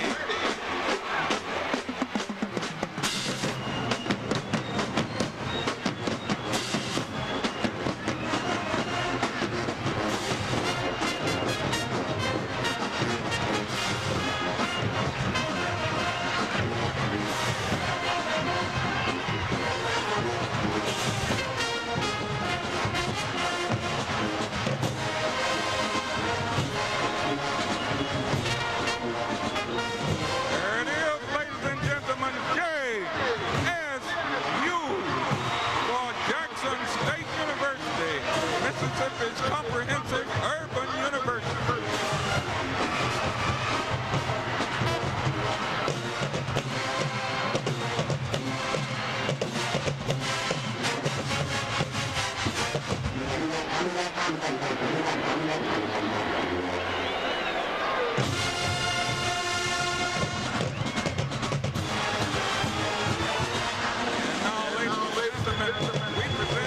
Listening and viewing enjoyment, a tribute to the late Luther Vandross, an American musical icon. The band performs a medley of Luther Vandross' selections, including Never Too Much, The Power of Love, Here and Now, and The Glow of Love, arranged by Ollie Liddell, music director for blues singer Marvin Sease.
Demonstrates its musicality by playing the beautiful Here and Now.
start the third quarter after a fantastic performance by both bands. Jackson State leading Tennessee State 7-0. Jay Walker, take a look at some of the first half action. Not much in the way of scoring. Tennessee State trying to establish the Morrow twins, as they talked about earlier. Yeah, you see Gerald here getting the old end-around play here, trying to make something happen early in the ball game. And then on the punt return, you saw Jared, his brother, twin brother that is, trying to show some athleticism on the punt return here. All for naught, as they weren't able to put any points on the board in the first half. And then, of course, Jackson State with that final drive, 73 yards in 12 plays, and Curtis Hayes capping it. Impressive. Anytime you can go into the halftime with putting points on the board, that gives your offense hope for the second half, saying we can go out and execute, and we know we have the ability to score points. First half numbers, Jackson State, a lot of them on that final scoring march. 133 yards rushing, but the passing quarterback, you know, you could do that in one play, couldn't you?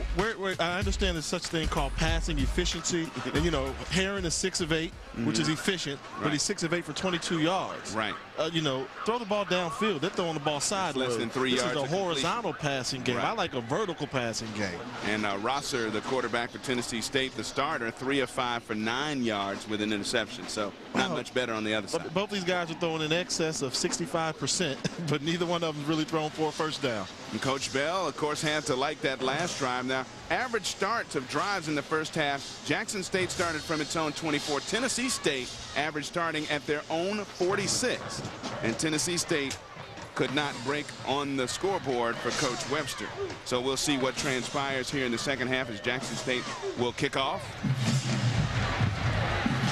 This one's going to come down a high one, coming down to Richard Gale, and Gale is spun down hard at about the 13-yard line. He is brought down by his namesake, number 1, Carlton Brown, a defensive back with Jackson State coming down there and making the tackle. So Tennessee State takes over 1st and 10 on its own 13-yard line. Be interesting to see who Coach Webster decides to go with at the quarterback position. He changed Bryson Rosser out at the end of the first half. Let's see, and he gave Gerald Cook a look. Let's see who he goes with to start off the second half. All right, Tennessee State with just 1 first down in the second quarter. See if they get things going here in the third. Bryson Rosser handing off to his first man through, Javaris Williams, and Williams gets the corner and gets out to about the 25-yard line. That'll be good for 12 yards and a first down, so a nice way to start the second half for Tennessee State's Tigers. Yeah, going back to what they had success doing in the first half, running at the edges. They didn't run the ball hard up the middle. They ran the ball to the right and ball to the left. Great seal blocks, going back to what worked. The key is, can they maintain it down the field? Bit of balance they had in the first half rushing the ball. KJ Bruce ran for 32 yards on 6 carries. Javaris Williams 4 rushes for 26. Young 5 for 21, and Murrow on those inside reverses had 2 carries for 21 yards for them. More inside play.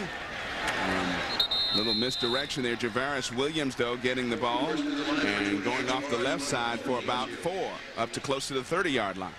And one of the names that we haven't called out a lot has been the play of Jason Lewis, the middle linebacker for Jackson State. There's a reason why Tennessee State hasn't been able to punch the ball in the end zone, and the inside linebackers have played well for Jackson State. The defensive line has been suspect at times, but the linebacker core, anchored by Jason Lewis, has done a good job. Javaris Williams got the start, 23 rushes, 60 yards last week. He's averaging over 7 yards per carry so far in this game. Rosser trying to buy some time. Throwing downfield, and it is intercepted. He threw it short, and stepping up to intercept it was Cletus Gordon. You know, if the ball goes in the air, you almost as a quarterback have to know where Cletus Gordon is at all times on the football field. And Cletus Gordon, the playmaker on offense and defense, steps in front to make a big play with a big turnover. Jackson State gets it back when we come back. He's an excellent quarterback. He's a smart and intelligent young man, and all he simply needs to do is just stay within the system and operate the way that we've coached him operating. He's going to be fine, and the team will be fine. Coach James Webster and his quarterback, Bryson Rosser, who throws an interception. He is 3 of 6, 0 for 3 in his last 3 attempts, but he threw 2 of them to the wrong team. 2 interceptions in his last 3 pass attempts. The only incompletion was that Hail Mary to finish the first half. And there's Herron gets away from a sack, and now he's finally brought down by Nikita Rutland. And he avoided the sack there, showed some pretty good athleticism getting away from trouble on that play, Jay. Yeah, and that's what you do as a quarterback. You got to know certain things. When you get a blitz, as you just saw there, Montgomery going off the field. But when you get a blitz as a quarterback, you got to know two things. One, I got man-to-man coverage down the field. So if I get a completion, I can have a big play. And two, when teams blitz quarterbacks or offenses, there's one person they don't account for, and that's the quarterback. So if you can get by the line of scrimmage, there will be a running lane down there. So if the blitz isn't there, try and take off and run. And Heron has 5 carries for 22 yards in the first half. Picked up a couple on that carry. Now rolling out to the right side, trying to buy some time, and he does. Comes back left. He's going to keep it himself and get inside the 40 to the 38-yard line, 39-yard line rather, and showed good balance on that play, picking up an extra 2 or 3 yards after the hit. Yeah, and he's breaking some of the rules of football in terms of going off, rolling out to his right and coming all the way back against the grain, going back to the left. But he's having some success doing that, setting up a 3rd and short situation, which is easily attainable. Brandon Montgomery back into the game after looked like he was favoring his left arm or shoulder there, but he's back at the fullback spot, and he's in front of Kennebrew in the power I formation. One receiver split to the far side, top of your screen, and Kennebrew on 3rd and short gets plenty down to the 35-yard line off the right side, picks up 1st down yardage, and Jackson State trying to keep that advantage with that power running game that Coach Bell has always talked to us about. Yeah, that's a good thing when you have big running backs. Even though teams are going to put 8 or 9 people close to the line of scrimmage, sooner or later the laws of gravity are going to go in your favor. So you got a big guy like Kennebrew back there. If he leans forward, he should get you 2 yards and not negative yards. But right now, they're daring. Look at all these people here. Right there, you got one-on-one coverage to the outside, and they're basically daring them to throw the football. So offensive numbers improving this week, and there's a quick hitter out to Jeremy Handy on the far side. That picked up 5. Again, nothing really downfield. A lot of safe passes, almost extended runs, as you've talked about. Yeah, exactly. You know, when you get a conservative offense, the hitch route is the easiest throw you have in football. Guy runs 5 yards down the field, turn around, put it on his number. Easiest throw out there. And then a conservative offense, that's what you throw. And an aggressive offense, instead of taking the hitch, which is the 5-yard turnaround, we take the slant. That's when you saw Jerry Rice make Joe Montana look fantastic with all those long runs. Andy has 3 catches for 13 yards so far tonight. On 2nd down, the first man through, still plowing ahead, and he gets 1st down yardage inside the 25 to the 23-yard line. Montgomery, I guess he's okay, but now he's limping again. So poor Brandon Montgomery hurts the left side, and now he might have tweaked that same ankle that he hurt last week. Yeah, he's having a tough day at the office, isn't he? Yeah, first carry of the game, he went for 28 yards. Well, here's what happens. After you complete a pass, they soften up in the box. So instead of 7 people going there, now you've got 5 guys in there, and Montgomery was a beneficiary of the previous play, which was a simple pass. You pass the ball to loosen up the defense. And Austin Amini coming in to replace Montgomery, number 45 at the fullback spot. He's in front of Kennebrew. And they reverse it the other way, inside handoff, and not much room inside there for Amini, the fullback, who gets the carry. Amini, a 6-foot, 235-pound junior. And that one got very little. And there's Montgomery, his left ankle being attended to. 2nd down and 9. Again, he tweaked an ankle last week against Hampton. Orlandis Rogers did the same, and David Kennebrew suffered a knee contusion. All came into this contest pretty healthy, according to Coach Bell. And here's Hayes, who has a lone touchdown in the game, and Hayes goes off the right side for maybe a couple, so it'll be 3rd and 7. What a great open field tackle there by Wesley Holmes, the middle linebacker for Tennessee State. The 6'3", 240-pound senior. He's been the anchor on this defensive front. I mean, last year he had some eligibility problems, so he wasn't eligible, had to sit out the whole season. And they say this year he's come back as a changed man, not only on the field, but off it as well. Transferred from Tennessee back in '03, and has been one of their leaders out there in the middle linebacker spot. So on 3rd down, call it a long 7. Heron, little slant pattern, that was almost picked off. And it's going up to bat that away was Jamar Landrum.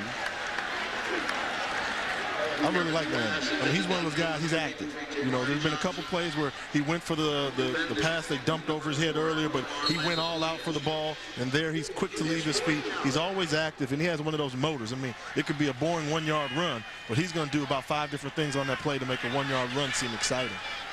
Jamie Salazar will kick it from the right hash. It'll be a 38-yard attempt.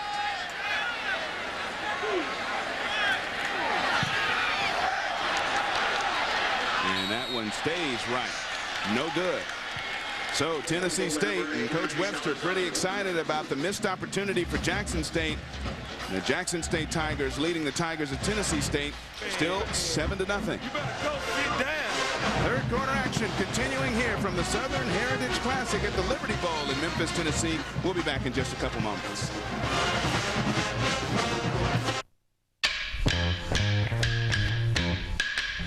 At the end of the day, take it off. Take it off. Take it all off. With new Olay Night Cleansing Cloths.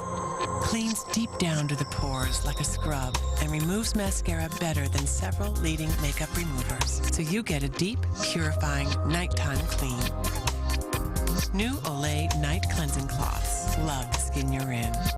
Why take your family to a casual dining restaurant and pay $8 a person when you can get the same quality meal for half the price at KFC? Get 10 pieces of Kentucky Fried Chicken, 2 large home-style sides, and 4 biscuits for less than $4 a person. Your dollar goes further at KFC. Stop. I want it to be straight and smooth. New Studio Line Hot Straight from L'Oreal. Heat-activated straightening cream smooths and helps protect your hair for a silky effect that lasts. It's straight, it's hot, and it lasts. On the day of his wedding, Victor panicked and fled, and by a grave misunderstanding, married the corpse bride instead. You may kiss the bride. From the creator of The Nightmare Before Christmas, Who is she? I'm his wife. Johnny Depp, Helena Bonham Carter, Maggots.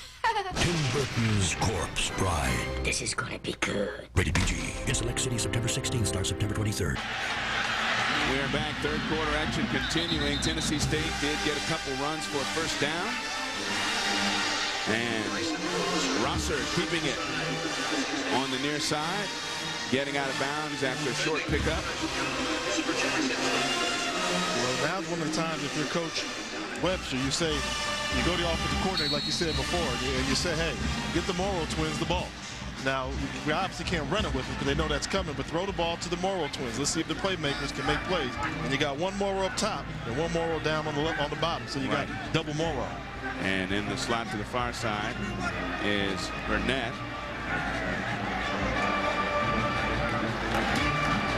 Then we go with the inside run again, and Morrow trying to find some room on the near side and almost busted it. Jared Morrow showing that great speed and explosiveness his coach has talked to us about all week.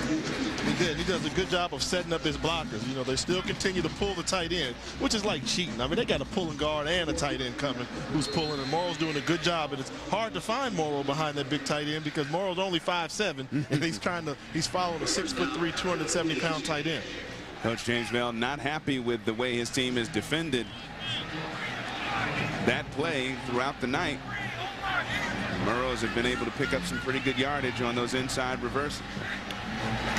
First down. They give lots of room off the near side. This time it is KJ Bruce, and Bruce gets out of bounds across midfield down to the 47-yard line. And the Morrow twins have gotten the touches that coach has promised so far tonight. They have been involved in the offense when he can get them there. Yeah, they've been successful. They don't have any negative yardage plays. All their yardage has been positive. Running upfield, they've been the biggest threat thus far for this Tennessee State offense.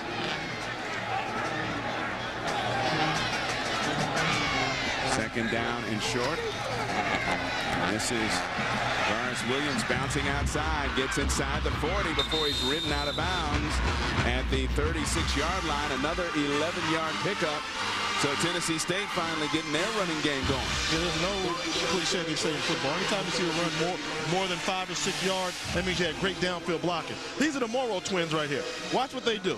This is the first block you're going to see. After the running back breaks the plane, look at the second Morrow right there. Because of the downfield blocking by the wide receivers, the running back was able to gain 15 yards on the carry. Well, first down to the 36-yard line, call it, of Jackson State University. Tennessee State marching. And Bryson Rosser. Two receivers split down to the bottom of your screen to his right. And the handoff. Off the right side with some room and a good second effort as Maurice Young stretches forward and gets the ball down to about the 32-yard line. So we call it a pickup of about 4. It'll be 2nd and 6. You're okay right there. So again, we talk about these 4 young backs all trying to really fill the void left by the All-American Charles Anthony. And they're doing it by committee tonight, and on this drive, they're doing it pretty successfully. Yeah, they are, and this has been the offensive line. You know, it's played well for Tennessee State. Rosser hasn't gotten sacked a lot, and they've had good success running the football. They just have to find a way to punch it in. Rosser buying some time in the pocket. And he's going to try to get the corner, and he is chased out of bounds and ridden down hard by the outside linebacker Maurice Hardenett on the tackle. It's Death and Deceit in the music biz. Catch the Blackbuster movie Played, a hip-hop story, starring Tony Braxton, Merlin Santana, and Faison Love tonight at 11 p.m. Eastern Time, right here on BET. Did you say Tony Braxton? Tony Braxton. I'm watching. Another sad love song. I'm watching. You said that move. I'm watching. You know, I hope she's as good an actress as she is a singer. 3rd down and 3. And bouncing outside. That's Javaris Williams, and Williams getting 1st down yardage inside the 25 to the 24-yard line and move the sticks. Again for Tennessee State's run game, which has really picked things up here in the 3rd quarter. Yeah, now what the problem they're going to have now is they've been in this part of the field before, but it's really hard to run when you get this close to the goal line. So you get in the 25-yard line moving in, that's when defenses can tighten up. They'll play a little bit more man their coverage and tighten up the box on you, make those yards harder to come by. And Coach James Bell still not satisfied with the way his defense is playing. He takes a timeout as the Southern Heritage Classic continues. Tennessee State on the march, trying to move into position to tie things up in the 3rd.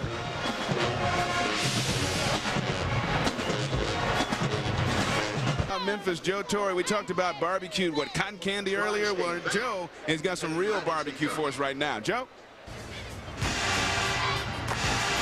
What's up, Eric J?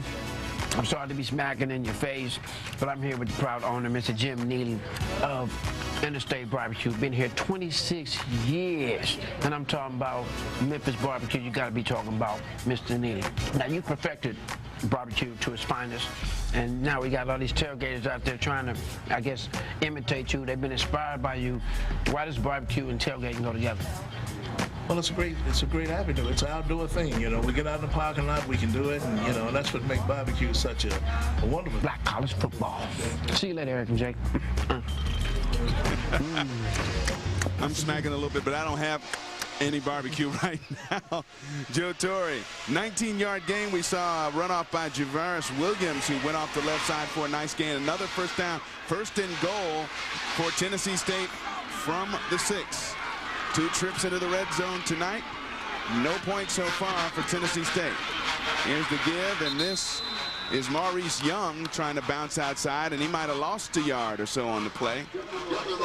And Quentin Scott out of Dallas, Texas, the 6'4" senior, breaking and making some penetration at the line of scrimmage to get him in the backfield. Yeah, Tennessee State found some success running the ball to the left side of their line. Over there with big Alfred Walker and Damian Pitts leading the way, trying to attack the smaller Scott. Quentin Scott only weighs about 220-ish pounds, whatever. I don't see that 290 there, but smaller guy on the defensive end, so they're running right at him, trying to have success running on the left side. In motion is Burnett, comes into the slot near side, and Rosser floats it to the end zone as a man open. Touchdown, Fred Burnett. And we are an extra point away from a tie game here in the Southern Heritage Classic. You knew it would get close down here. I mean, these two teams have such an established rivalry that it had to catch up sooner or later. And my God, they threw, young man. Great misdirection here.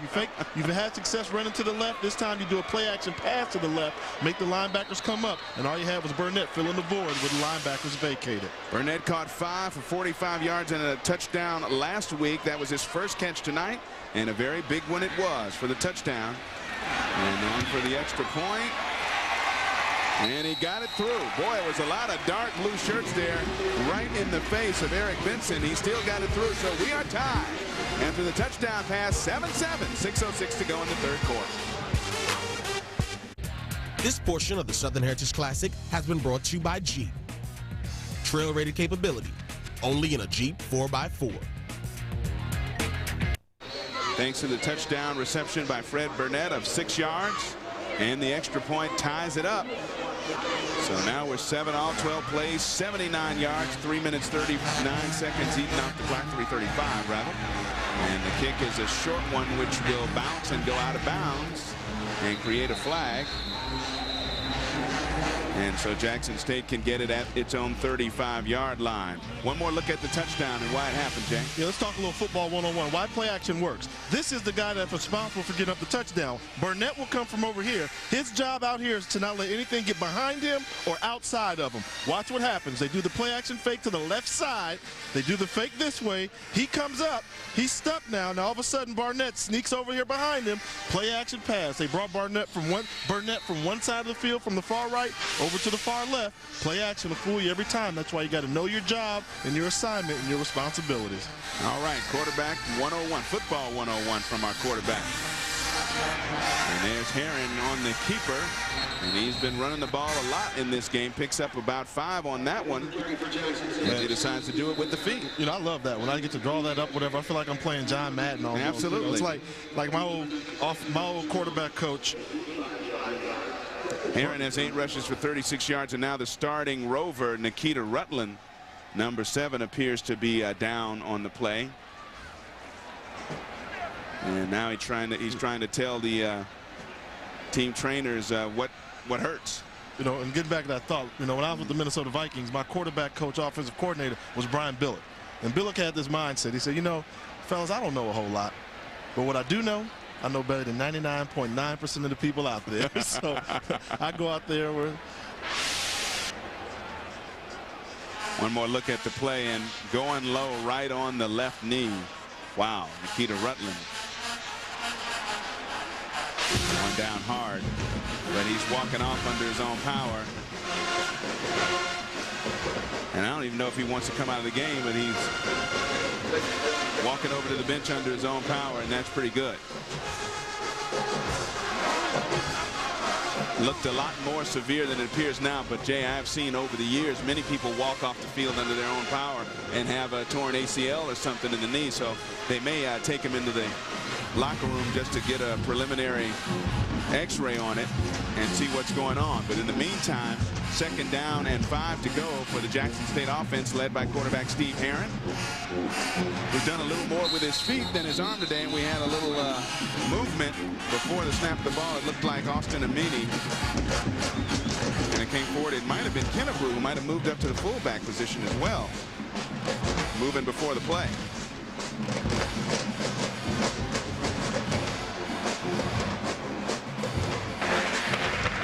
Snap, false start, offense number 72, 5-yard penalty, remains 1st down. Now, I thought it was a back moving early, but it was Big Albert Stinson, 6'5", 330-pound senior out of Tuscaloosa. And Big Albert, I mean, he's just a man out there at the left tackle spot, isn't he? Mammoth left tackle in the athleticism, you know. Yes. He's from T-Town, Tuscaloosa, Alabama, so he knows a little something about run blocking. Bama let one get away. Herron on the rollout near side, looking for some open receivers in the seam, and he finds one, but it was short hopped by Brian Johnson. And let's remind you now, you saw the Battle of the Bands at the half. You can log on to bet.com/BCF after today's game and cast your vote for your favorite band of the week, and you can tune in next week to get the results and your winner. Sonic Boom of the South against the Aristocrats. Who came out on top in your opinion? Log on to bet.com and cast your vote after tonight's game. 3rd down and 10. Herron from the shotgun. Stepping up now in some trouble. Down he goes. He is sacked that time, and he got sacked from the blitzing linebacker, Jamar Landrum, who made the shoestring tackle. And it'll be a loss of about 3, so Jackson State will be forced to punt. Hey, running back right here, you got to know, don't let anybody come from the outside. Landrum came on the outside blitz. The running back got caught looking inside instead of knowing his roles and responsibility, taking the outside rusher. That's not Steve Herron's fault there on the sack. And we saw Dominic Addison boom one last time, outkick his coverage and create a nice return opportunity for Murrow, who's back deep at his own 23. This one a little higher. And Murrow, nice spin move, getting away from a tackle. We got a flag down. And they say, yeah, bring it back. 43-yard punt, 12-yard return, but we're going to have one against a return team with a little holding action or illegal blocking action back there where Murrow fielded the punt. You know, when you got a guy with the athleticism that Murrow has, you know, you almost want to tell the guys, you don't really have to, you know, risk a penalty in terms of a block. I mean, he's a good enough athlete where the first guy's not going to bring him down, so you wonder why they're blocking folks in the back. And all these people here in attendance at the Liberty Bowl tonight, you could hear them hold their collective breaths when a guy like Cletus Gordon or one of those Murrow twins gets a hold of the ball. Everybody kind of holds their breath to see what he's going to do. You know, I'm gonna speak up for their mama, for Jared and Gerald's mama. You're going to stop tearing up their names, man. Murrow. How you gonna call me out on the air? Mara. I have not called them Mara. And they're twins. The Jared and Gerald Murrow. Well, I said Murrow. I'm from the north. I'm from the north. Okay. Maybe it's tougher for me to say on the receiving team, number 18. Penalties 10 yards for spot foul. God. First half. The Howard dude's gonna call me out on the air. That's all right. The Murrows. Is that better for you? There you go. All right. Look at them. I mean, God, identical twins. Yeah. And the coaches say two of the toughest guys on this football team. All right, third quarter action continuing right here on BET. The Southern Heritage Classic. We're tied in the third quarter. Day, Hollywood and Memphis, Southern Heritage Classic, bringing them all out. Blair Underwood, what else can you say? And Richard T. Jones. I had, you know, the pleasure of doing a film with you. Yes. Haven't had the pleasure of doing a film with you yet. But we will. You guys are down here with an independent film called G. Can you tell me something about it? Yeah, it's G. It stars Richard T. Jones. He plays the lead character. It's about a rap mogul in the Hamptons. He's trying to hit on my wife, basically. So Richard T., you hitting on his wife? What you say? It's a love story. Yeah, it's a love story. It's a love triangle. It's not just me trying to hit on his wife, all right? Because I try to get his wife. I try to take her away from him. So it's different. Now this is an independent film. A lot of these people are gonna come to independent films, you know, and see that. Our people support that. So it's good that you're down here. Southern Heritage Classic is bringing you out of Memphis. And what role do you play in this film? Let me say, well, I played Chip Hightower, the husband of the woman that he's trying to take. But let me say, it opens Friday, September 16th in 4 markets. D.C., Baltimore, Memphis, and Norfolk. It'll be nationwide in October. Okay, now you produce and direct and do a whole lot of other stuff now. You produce on this? No, I didn't produce on this one. No, I'm just a hired. You just straight actor? Straight actor, hired hand. Woo! It's gonna be hot, y'all. Richard T. Jones, Blair Underwood. I'm doing it backwards. And myself, I think I'm gonna superimpose myself to be in the film G, because I'm a G. I'm an OG down here in the classic. We're gonna do our thing. Okay. Hey, Eric J., we about to go get some ribs. Y'all had enough ribs for the weekend? No, I need some more, so I'll go with you. I need some. It's on. Let's go. Okay, I'm going back to get some ribs. We'll see y'all later. Football game is exciting. It's tied up. See you later. Hey, Joe, you got to hold them up, man. My wife would love a picture. Just take a photo of both those guys. My wife would be very pleased. On the inside reverse, this one going to Chris Johnson. And Johnson met by a lot of dark blue jerseys on the far side of the field. There's a whole lot of sisters out there would like to star and be the wife in that movie that's coming out. That's right. And Blair Underwood has shown some range. He has played some really wacky bad guys in movies, some great good guys in movies and television. So it'll be very interesting to see this one. So 3 and out for Tennessee State. Now they're going to punt it from their own end zone. Eric Benson will probably strike this from about his 2. And gets it away. Kind of a line drive. Will Gordon be able to field it? No. He's going to let it bounce. And Jackson State will be in great field position. A 34-yard punt with no return, but Jackson State in great field position at the Tennessee State 46-yard line. When you think about Southern Heritage Classic, we've seen Samuel Jackson, Blair Underwood, Richard T. Jones, and we didn't even talk about, we don't even know if Elvis is in the building yet. Can't come to Memphis without talking about Elvis. All right. Today's trivia answer being brought to you by Jeep. Trail rated capability only in a Jeep 4x4. What defensive end was the 2nd overall pick in the 2002 NFL Draft. He was coached by James Webster as well, and that is Julius Peppers. He's the big monster, wears number 90 for the Carolina Panthers, if you didn't know that one. Again, today's trivia answer brought to you by Jeep. Trail-rated capability only in a Jeep 4x4. And on the run now to the near side, lots of room out here, and good yardage. Plus 20 yards on the play, and that one's Jordan Beard. We called his name an awful lot last week in the Detroit Football Classic. That's the first time really calling number 86's name so far tonight. Yeah, and it was a good job there, and Jordan's going to be a little upset because he could have had a touchdown there. If Jamar Johnson gets the downfield block, he could have been off to the races there. A little end-around run there, and Jackson State showing some of the speed they can get on the edges. Hey, Tennessee State's been running these end-arounds. Jackson State said we can do the same thing. And Jordan Beard picking up 20 on that one, so 1st and 10 from the 26 for Steve Heron. And he gives it to the second man through. This is Hayes. And Curtis Hayes stacked up by a bunch of blue hats at the 24-yard line. So he'll pick up 2 yards.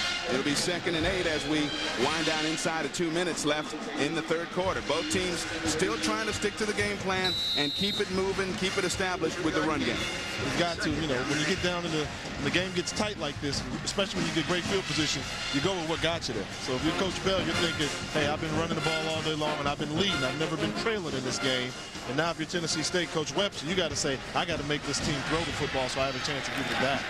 Kennebrew on the pitch trying to get the corner, and he is taken down. Nice open field tackle. There's that man again, Jamar Landrum, the outside linebacker, 6'3" senior. I'm telling you, he's one of those guys, he just has an engine. It could be a 1 or 2 yard run, but he does so many things on that run. He's exciting. That's one thing you can't teach kids out there. You either got it or you don't, and that's that heart. The heart right here saying, hey, I got a blocker. I'm not going to let anybody get outside of me. Go for my legs, but nobody's getting outside of me. And then how do you take down a big running back that weighs 235 pounds? You grab by the ankles, because the ankles only weigh about 5 to 10. And down went Kennebrew and lost a couple on that play, so it'll be 3rd down. And call it 12. Aaron throwing in the seam, has a man, complete. And he has his man, Jamar Johnson, and Johnson will get 1st down yardage down to the 15-yard line. A 13-yard gain on the play, about a yard more than they needed. Now that was a good-looking play and a good gun of a pass down into the seam. Yeah, what Heron does is has a good job. They got a blitz coming from the outside, so rather than go this way, he steps up this way, finds a nice throwing lane to deliver a strike right between the 8 and the 3 to Jamar Johnson on the curl pattern. Good pocket presence by Heron, not feeling rushed when the blitz came, and Jamar Johnson with the reception.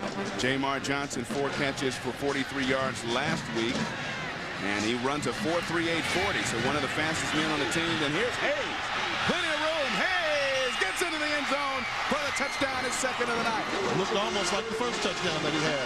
Hit it up in the line, found a reason to bounce outside for the pay dirt.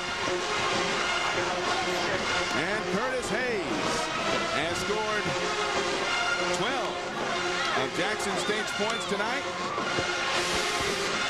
One more look at it. Take a look at big Albert Stinson here, the left tackle. We say he's been getting the blocks all day. Oh, that's all. He got a pancake. He got a pancake. Somebody give me some maple syrup. Albert Stinson's giving away pancakes, y'all. The pancake block, and offensive linemen love that. If they get a pancake, they love it when the running back scores. So the first thing that Hayes is going to have to do is go over there and get that man a pound. And Salazar completes the extra point. It is good. And Curtis Hayes, a 17-yard touchdown run late in the 2nd quarter. And he adds a 15-yard touchdown run to that late in the 3rd. Coming right at you. Number 2, showing some nifty footwork. Yep, and so you see the downfield blocking by the wide receiver that will help, and then the balance. See, that sense of urgency of knowing where the goal line is, how he was able to maintain his balance and stumble into the end zone.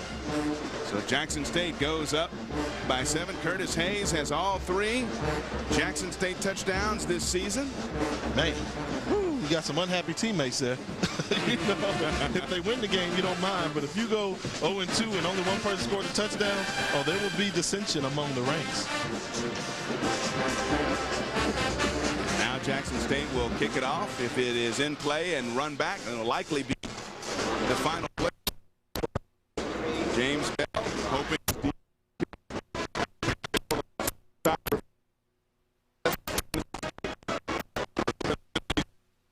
the nice drive of 79 yards. last time they had it. That was a 5-play, 46-yard march for Jackson State.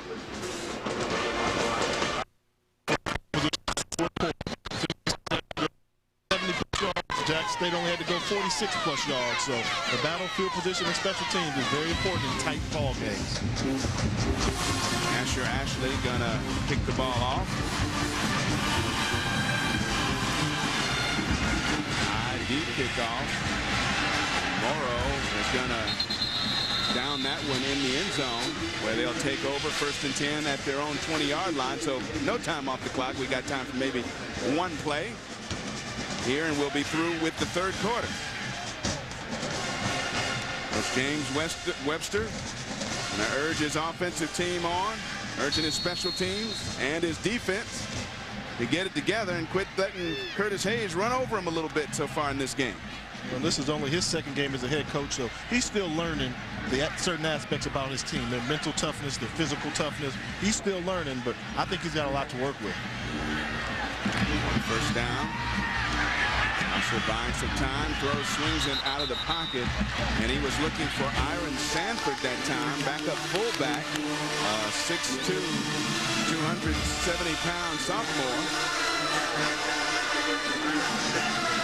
Big fullback he is, and he just let that one off his hands. Led him a little bit, but what do they say? If it hits your hands, you should hold on to it? For wide receiver. Wide receiver. Those running backs and fullbacks, they a little extra special. Okay, all right. You tell them if the ball hits you in your chest or your stomach, you got to come up. Okay, not the hands. Just the receivers for the hands. There you go. I learn stuff every time. 2 receivers split to the near side, bottom of your screen. 1 receiver split out, wide to the left. And Rosser out of the shotgun. Plenty of time, throws it near side and overshoots his man. He was looking for Fred Burnett on the near side. Burnett well covered on that play. And that is the end of the 3rd quarter. Jackson State, with a couple of Curtis Hayes touchdown runs, leads it 14-7 over Tennessee State in the Southern Heritage Classic. Start of the 4th quarter, Tennessee State with a big 3rd down and 10. Bryson Rosser out of the shotgun has 4 wideouts in the game. 3 of them split to the right side, and a little screen set up. Good blocking and good room. And plenty of room at over the 40 to the 45-yard line.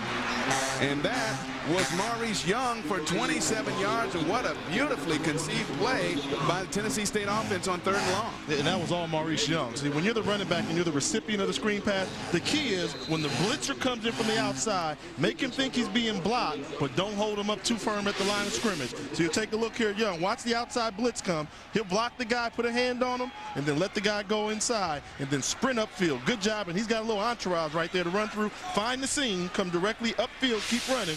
Great job on the screen execution. 27 yards, and now the handoff, and turning the corner around the near side is K.J. Bruce. And K.J. Bruce picks up nice yardage across midfield down to the 46. Today's end of quarter stats brought to you by McDonald's. I'm loving it. You see it in the 3rd quarter.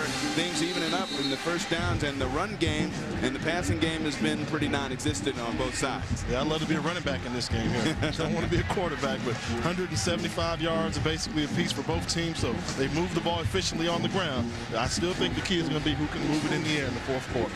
Rosser with 2 receivers split to either side. Off the play fake, going to try to keep it, and he'll go down from behind. May get back to the original line of scrimmage.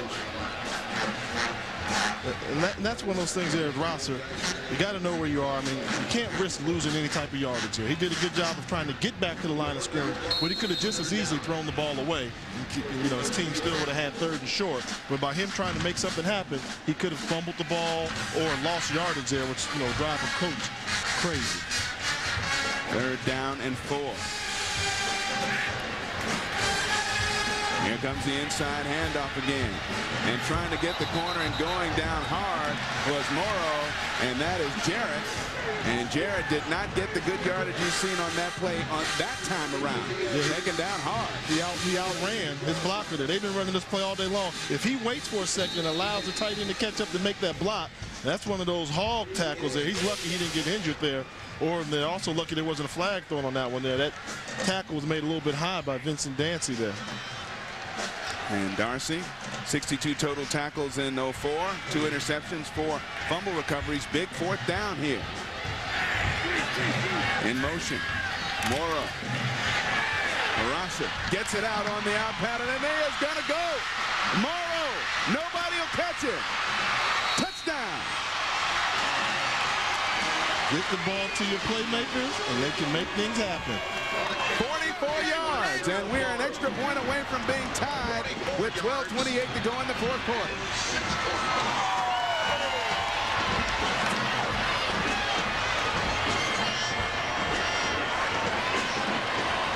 Coach Webster. We talked to him earlier. He said, hey, I got to get the ball to my playmakers. And that's what makes great coaches. I mean, I don't think there's a coach out there today that will tell you he's the greatest coach alive. What makes great coaches is great players. And the extra point is up and through. So lightning striking in the form of Gerald Morrow. A quick touchdown, catch and run ties us up at 14. Your mom's wrinkles, your daughter's pimples. Your face is caught in between. This one-step moisturizer fights aging and blemishes, as well as leading department store brands. New Olay Total Effects Anti-Aging Anti-Blemish. Trident Strawberry Fusion flavor has 2 great tastes all in one pack. One sweet, one sour. Trident, a mouth's best friend.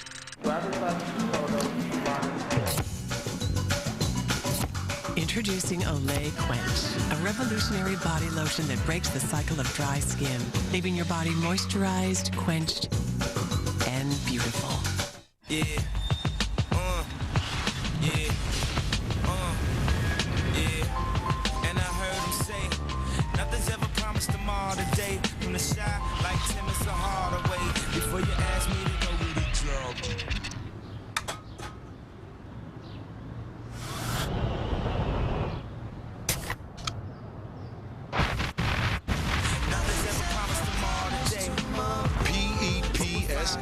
It's the Cola.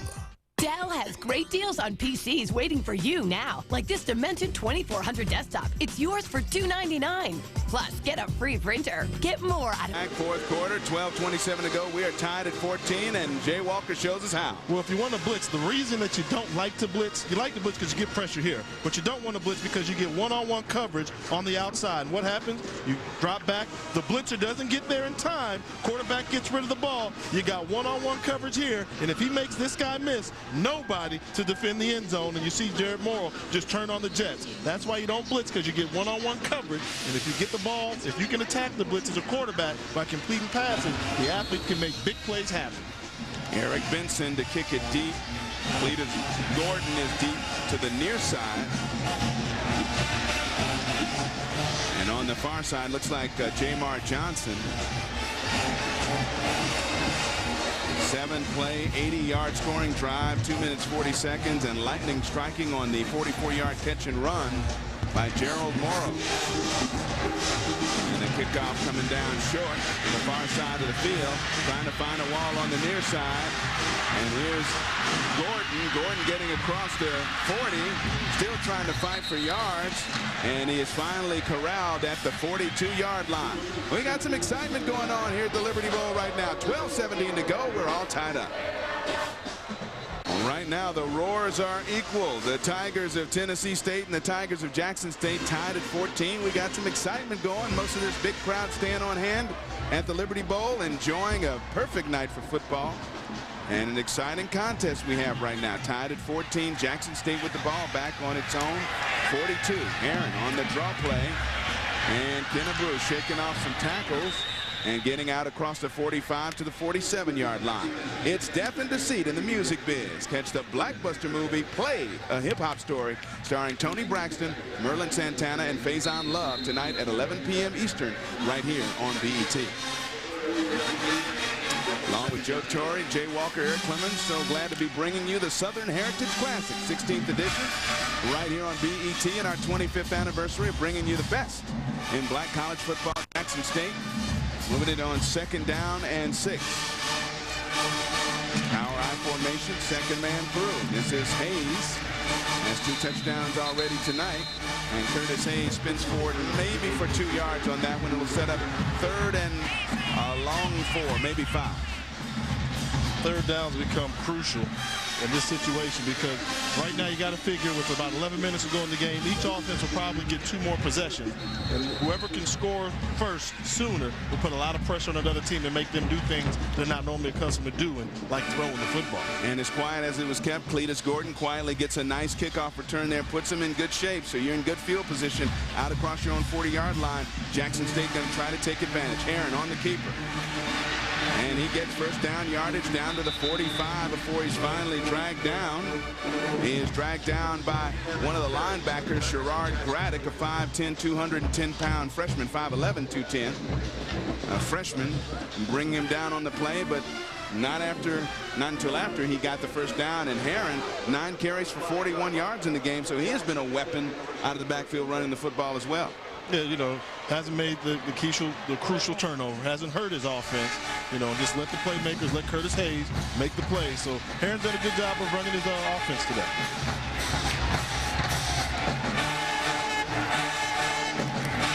And Heron to the first man through and immediately brought down after pushing the pile forward a little bit close to the 40-yard line. Was number 45, Austin Amini, 6', 235-pound junior. Brandon Montgomery looked like he hurt his left ankle and has not returned to the game. So Amini has come in to replace him at the fullback spot. Amini now ahead of Kennebrew in the backfield on second down. Call it 6 to go for Jackson State after that 4-yard gain. And on the pitch, far side, Kennebrew, big hole.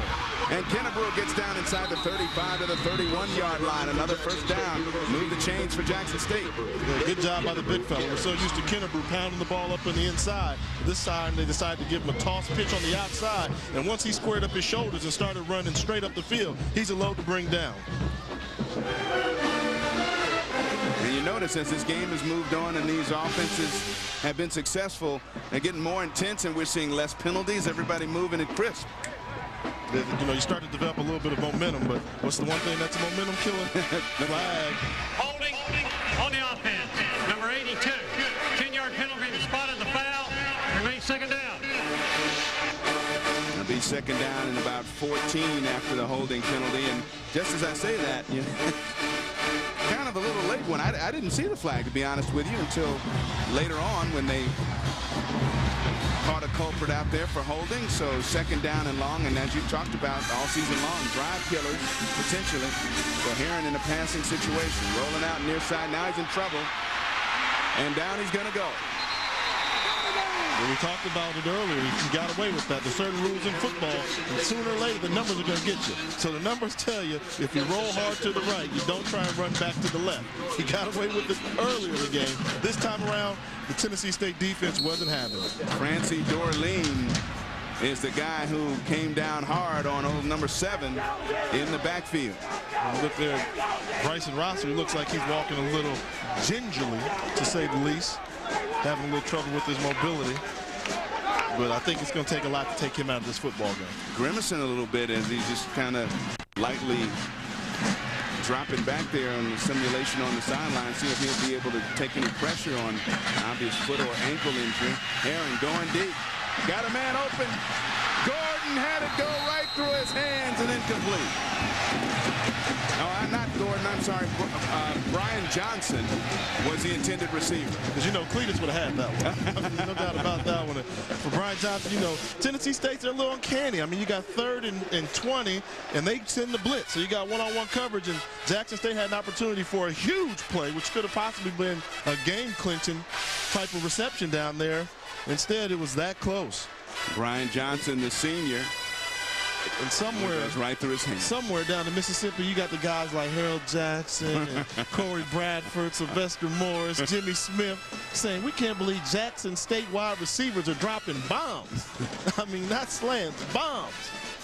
And that was by far the deepest attempted pass today. Would have been a 43-yard gain had he held on to it, had he kept his balance and caught the ball, maybe a touchdown. However, instead, it'll be Jackson State's turn to punt. And Dominic Addison going to strike this one from about his 35. And let's see if there's another big play left in one of those Moros. No, fair catch signal given right at the 20-yard line, where Tennessee State will take over. 36-yard punt, no return. 8:41 of exciting football left. We're tied at 14. 8:41 to go in the ball game. We are all tied at 14 in the Southern Heritage Classic. A reminder, next week we'll be in Cleveland, Ohio for the Ohio Football Classic featuring Morgan State and Savannah State. Broadcast time here on BT is 7:30 p.m. First down for Tennessee State at its own 20-yard line. Rosser from the shotgun and hands it to the first man through and met hard. Fumbled the football. And the dark blue says, hey, we have it. And the officials agree with it. Jackson State recovers the fumble. And a key turnover here with 8:36 to go in the ball game by Tennessee State.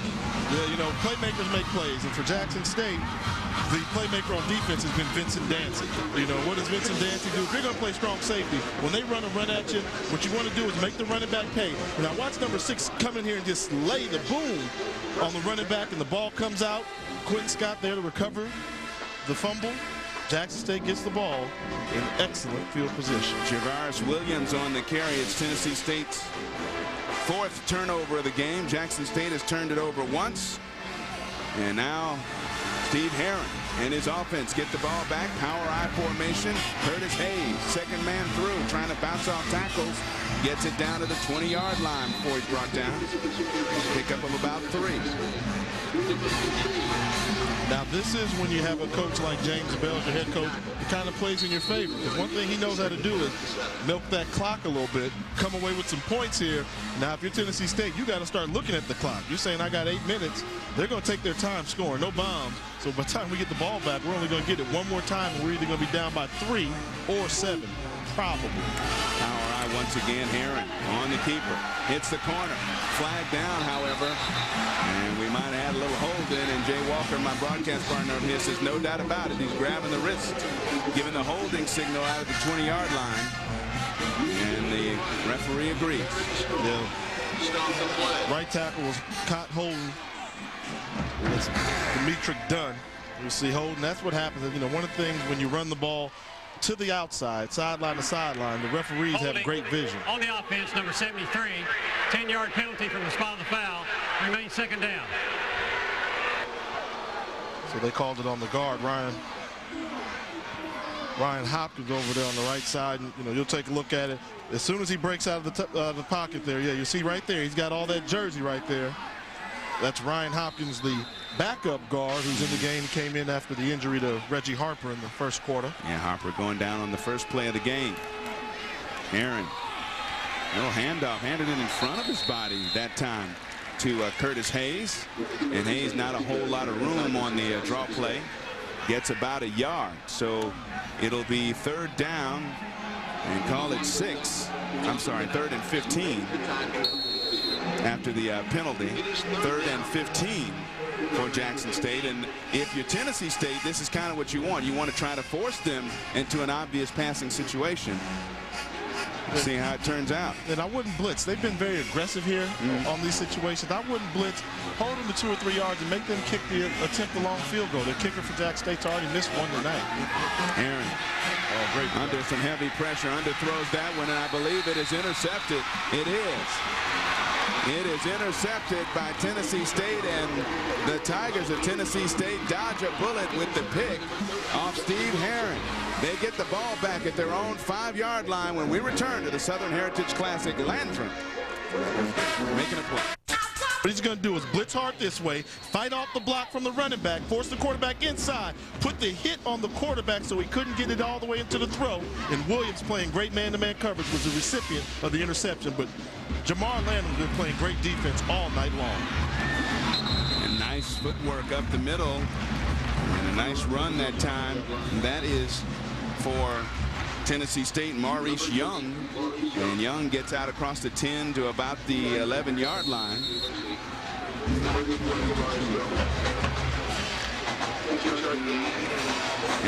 And I guess you could say the interception almost worked as a good punt, but I think you want to score when you got the ball in that territory.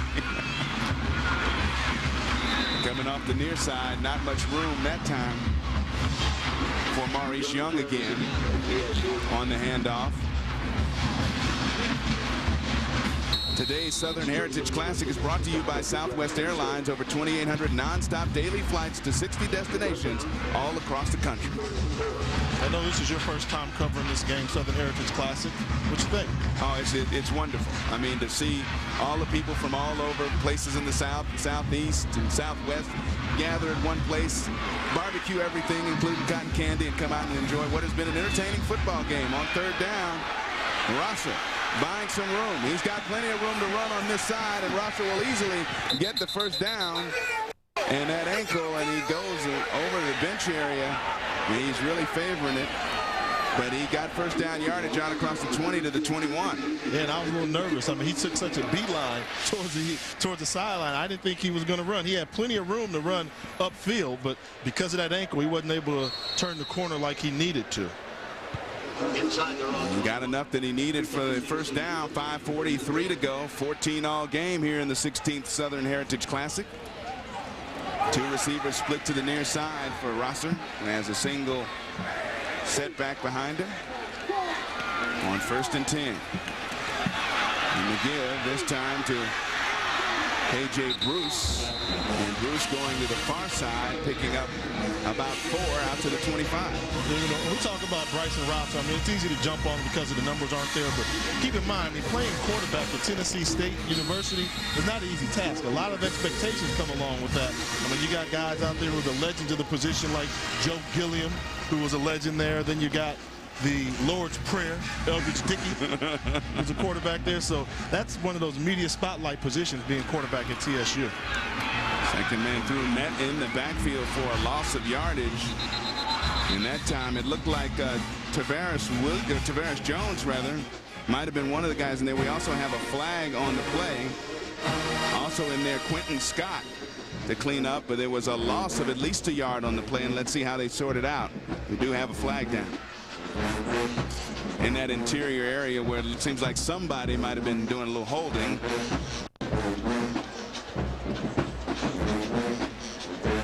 Referee Ken Switzer tonight.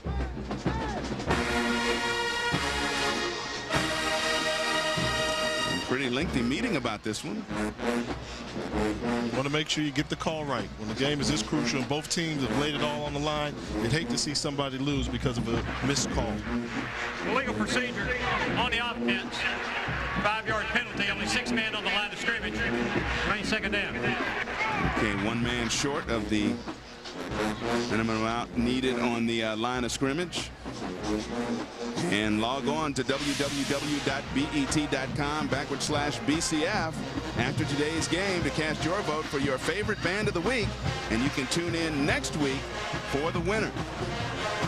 And we saw 2 great bands go at it. Yeah, they tore it up out there at halftime. Both bands did their thing.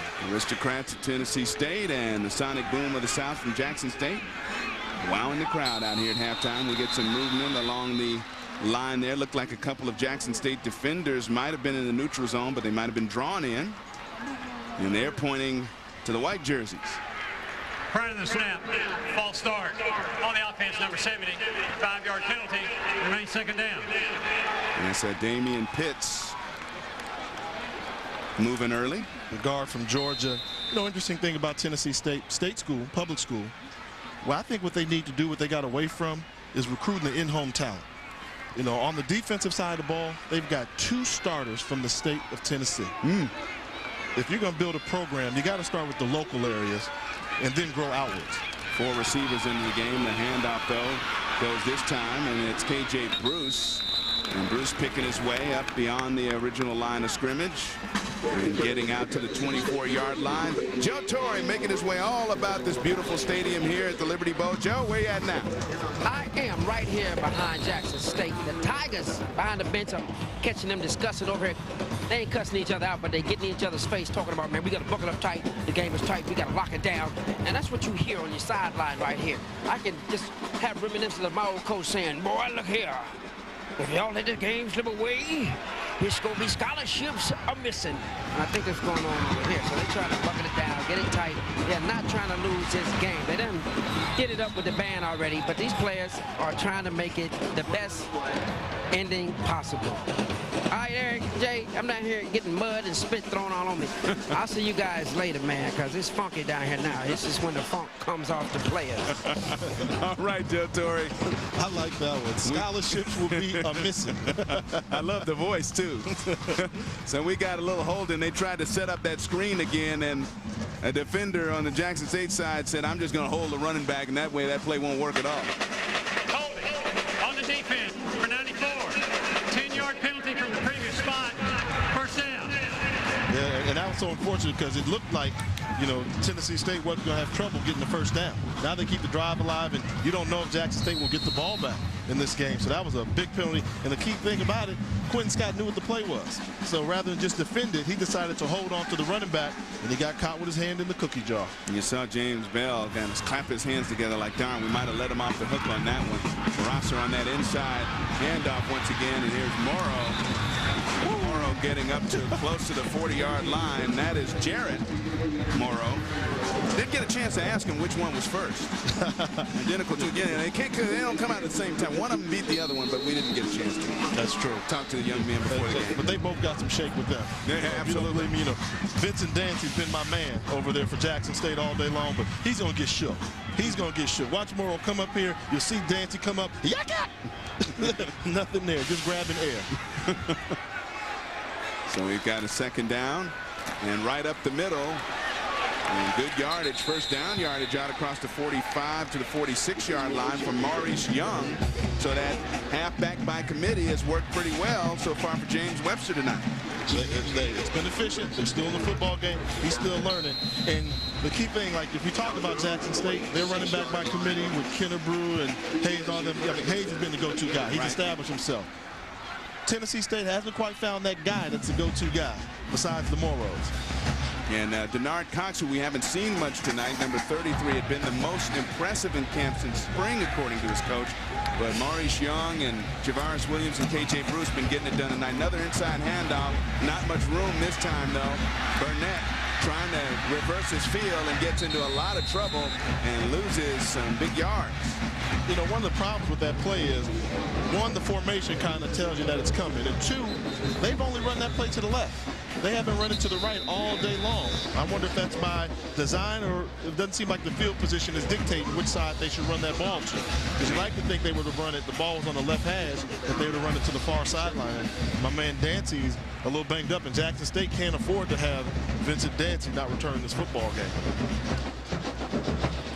And Dancy staying down there.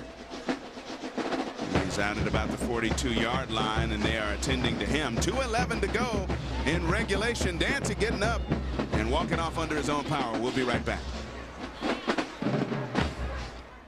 Jackson State University, research intensive, proven academic excellence, national and international prominence. All programs are fully accredited. #1 producer of African Americans with master's degree. Fastest growing producer of African American PhDs among HBCUs. Jackson State University, committed to the very best academic programs. Jackson State University, challenging minds, changing lives. Second down, Vincent Dancy went down, but walked off the field under his own power. Well, he'll probably make a return into that strong safety spot. For James Bell's defense out of the shotgun. Arasa setting up the screen again, and here is Morrow finding some room inside, and Morrow showing the great speed down to the 46-yard line. 17 yards on a little wide receiver screen inside there. Oh, beautifully set up because they gave misdirection. You thought the screen was going to the right side, and then it came to the left. Watch Morrow just take a step up, then slide down the line of scrimmage. Make sure he catches the ball behind the line of scrimmage. And right here, he's just making people miss. That's just what he does. Good job there of staying low. Gerald Morrow making a couple people miss and shooting and accelerating up the field, not wasting any movements, accelerating towards the first down mark. And the Morrow twins, it was promised they would be involved. Over 100 yards of offense combined for both those brothers tonight. And on first down, looked like we had a little mix-up as we get close to third down, right? I'm sorry. On third down, and very short. We get a dive into the play, and there is Eric Benson getting ready for what might be an attempt to win it. And this thing last year went down to the final 8 seconds. Charles Anthony catching a deflected pass in the end zone for a touchdown to give Tennessee State a 1-point victory. And now Eric Benson, their kicker, getting ready. We're inside of a minute to go, and Rosser takes a timeout and limps over to the sideline to talk things over with his coaches. We'll be back. 55 seconds to go in this one. We are tied at 14 in the Southern Heritage Classic. Today's Southern Heritage Classic has been brought to you by Southwest Airlines. Over 2,800 nonstop daily flights to 60 destinations all across the country. 55 seconds to be exact. The Southern Heritage Classic, like last year, may be coming down to the final seconds. Tennessee State first and 10 at the 43-yard line of Jackson State. They're going to keep it on the ground inside of a minute to go. And getting inside of the 40-yard line is Maurice Young once again. Gets it down to the 39. Clock is ticking. They're in the hurry-up mode. On the carry for Tennessee State University, number 24. Key thing here, you got to use those timeouts wisely. Keep in mind, in college football, if you get a first down, that's as good as a timeout because the clock stops. Another inside reverse, and Morrow gets down to the 35-yard line, and that's Jarrett Morrow. And the clock keeps running. Now we're down to 22. Finally, a timeout taken. So even in this situation, they stick with the run game. So 22 seconds to go. Still tied at 14. What will Coach Webster and company do? We'll be right back. There's Eric Benson saying, hey, just get me a little closer. Right now, if he tried to kick it with 22 seconds left, it would be a 52-yarder. Not a lot of guys in the league, in the NFL, that'll be reliable from that distance. Especially with less than a minute to go in the game. Right. And, you know, game all tied. Now, Vinatieri, of course, is money. Yeah, I mean, he's been Mr. Money for many years with the Patriots, but Eric Benson handling the kicking duties, and they keep it on the ground and don't get much. Down to about the 34. They're going to have to hurry and get a playoff or use that final timeout. We're down 10 seconds and counting. Now they're going to stop the clock to get the ball back to the original line of scrimmage. And that's where you got to be smart as a coach. And last season, of course, this Southern Heritage Classic coming down to the final seconds, but Cletus Gordon showing us what he's all about in the kick return game, taking one back to the house for a touchdown. Jackson State up early. A little bit later, there's the All-American Anthony going in for 6, and then late in the game, off the deflection. Right place, right time, number 22, 8 seconds left, and that did it. Tennessee State a 21-20 victory in the Southern Heritage Classic last year. Now, okay, you know, I know both of these teams have been really reliant on the running game, but in this situation, do you think they should have thrown it downfield just a little more? Now, I think the key thing was they had to get a first down, and they still have to get a first down. So you go for it here on 4th down without a doubt. You got 2 plays to get 1 yard. Now, what I would have liked to see them done was show a little veteran savvy. Old Bill Parcells move. What he would do is you go for it on 4th and short. You have one timeout, you want to keep it. He'd go up to the referee and say, I need a measurement. Measure it. That way it's almost like a timeout. You're calling your play while they're measuring the thing, and then you come out and you save a timeout. A little wily veteran trick. And they were close enough to it where they could have asked for a measurement and probably got one. But now I think, you know, you got to pound the ball in the middle. If you get the first down, keep in mind the clock will stop. And then until you got to reset the ball. Until they reset the ball. Sticks, right. Unlike the National Football League where it would just keep going and going. Now Rosser gonna go to the sidelines again because Jackson State has taken one of its 2 final timeouts. So Jackson State with 1 timeout to go, and Tennessee State with no timeouts remaining in the final 10 seconds of regulation. Reminder, next week we'll be in Cleveland, Ohio for the Ohio Football Classic featuring Morgan State and Savannah State. Broadcast time here on BET is 7:30 p.m. Eastern. Savannah State and Morgan State from Cleveland, Ohio, coming up next week. You're taking me through some extremities. I mean, we're down here in Memphis. Yeah. This is rhythm and blues. Right. Blues particularly. And then we're going to Cleveland, home of the Rock and Roll Hall of Fame. Rock and Roll Hall of Fame. A lot of blues guys in there, though, and some soul guys as well. And a lot of it originated right down here in Memphis, Tennessee. Maybe barbecue, too. And everybody loves the television camera. Not too many shy people. Well, who doesn't love BET? Hey. They see BET is in the house. And the kids are still not, they're not even the young Jackson State dancers yet, and they look like they're training over there. Wearing it out. 10 seconds to go. I would assume they'll do what they've been doing most of the night, and it's an assumption by me, might be incorrect on my part, that they may just run it out here and pick up the first down and stop the clock and try a field goal. Nope, Ross are going to pass it. Going for it all. Off the deflection, that is incomplete. 3 seconds to go, and now we'll have a change of possession. And it looks like, unless we get a minor miracle play by Jackson State with 3 seconds to go, we're going to have sudden victory overtime. Sudden victory, like that. Sudden victory, not sudden death anymore. I learned that this year from our producer. I'm going to tell you something which is scary about that. Morrow was open on that play. Yes, he was. I mean, if the quarterback could have gotten the ball out there, that could have been a game-winning touchdown, or at least a game-clinching field goal. He was behind his defender and it hung up in the air a little too long, allowing the defender to get over there and make a play on it. And now it looks like they're in totally defensive offensive mode. He's going to take a knee, run out the clock, and we'll see what happens in overtime. And that is that. So we'll go to sudden victory overtime in the Southern Heritage Classic. Jackson State and Tennessee State are tied at 14. We'll be back.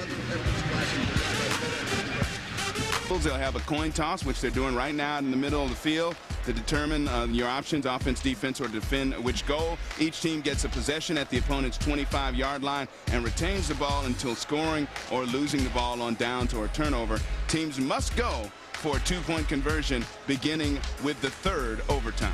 You know, in black college football, the goal that you choose to defend can be very significant because, I mean, we got some bands. So typically you want to go make your opponent have to drive into your band. And in this case, that can be, you know, a little home field victory in determining which side they defend. They had some trouble deciding what they wanted to do here. Jackson Now State has won the toss. They elect to go on offense, play at that end of the field. 1st and 10 at the 25. 1st and 10 at the 25, Coach Webster. See, now if I was Tennessee State, I'd have made Jackson State go the other way. So now Jackson State is driving right towards their home side, towards their home band, which, you know, they can control that element. I'd have had them going into our band, making it a little uncomfortable for me to see. Sudden victory overtime, exciting, but we were talking during the break, and if I'm giving the team the ball, both teams the ball at the 25, the only thing I would change if I were a rule maker in college sports is you got 4 downs to do something with it from the 25. Anytime to turn it over to the other team. No first downs, 4 downs. Kick it, do something with it, make it exciting, but hey, it's pretty exciting as it stands right now. So 1st and 10, Jackson State. The first possession of sudden victory overtime here in the Southern Heritage Classic. And the give to Hayes, the second man through, still on his feet, breaking tackles, gets it down to the 23-yard line. And he's exciting to watch. They're running to the left side where they've had some luck, or some success, I should say. And Hayes still there, not allowing one man to bring him down. And I'm impressed with the leg strength that he had. I mean, that was a big defensive end that grabbed him around the collar, and he still managed to get away from the grasp of the defensive end. It'll be 2nd down and 8 from the 23. Steve Herron, your quarterback. Power I formation. And Herron tried the keeper, and he ran into a couple white shirts, and they brought him down hard. One of them, Almonte Duncan, second-team Ohio Valley pick last year, all Ohio Valley. And that one didn't gain anything. So 3rd and long for Herron and company. And this would be an obvious passing situation, but last time Jackson State was down here, Herron threw the interception, so Coach Bell may be content to call a screen or something not really down the field and just go for the field goal attempt. And I'd say both of us ought to be watching number 4, Jamar Landrum. The outside linebacker may be in position and primed to make something happen here on defense. Herron out of the shotgun, under some pressure, and gets away from it. Now he will go down under a heat. He lost the ball. And he might have even lost the ball. He bent awkwardly down there, and look who's at the bottom of the pile. Number 4, Jamar Landrum. You called it there. Hey, you know, he's the playmaker. He makes things happen. Pretty easy when he's been doing it all night. Exactly. Good athleticism. He made the first guy miss. He had that ball out there a little too loose. Then when these two people come, you got to get down. Very fortunate they did not fumble that football there, and he got bent awkwardly, but that's called gang tackling by committee. I tell you what, you know, it certainly seemed to be coming out of there. And now they got to go for it. Going down. Now they got to go for it. For the 15, they must be at a field goal range. Right. So they've got to be about a 48-yarder. And now Herron going to roll near side. Going for it all down in the corner, and that is well out of bounds and short of his intended target, Jordan Beard, down in the corner, and he was well covered. And that's what you can't do. You can't throw the ball 4th and 15 to the best defender on the field. You know the best defender on the field is? Sammy Sideline. You never miss it. You throw the ball out of bounds, you don't have a chance. You got to throw the ball, keep it in bounds, and give your wide receiver an opportunity to make a play there. So now if you're Tennessee State, you really got to love your chances. 1 first down, and you basically can kick a game-winning field goal. Absolutely, and we saw earlier Eric Benson warming up over there, and just give them a chance. Right now, if they kicked it from here, it would be about a 42-yarder. But they're going to try to get some yards. Herron started 7-9, just like he did last week in the Detroit Classic. Since he's been 1 of 6. And now here's Rosser.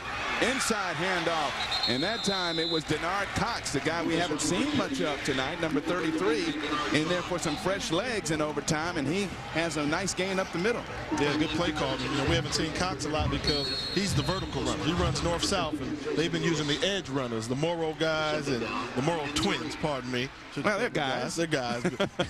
And, you know, a little bit of Williams and Young to attack the perimeter, but Cox is the guy they like to run straight ahead.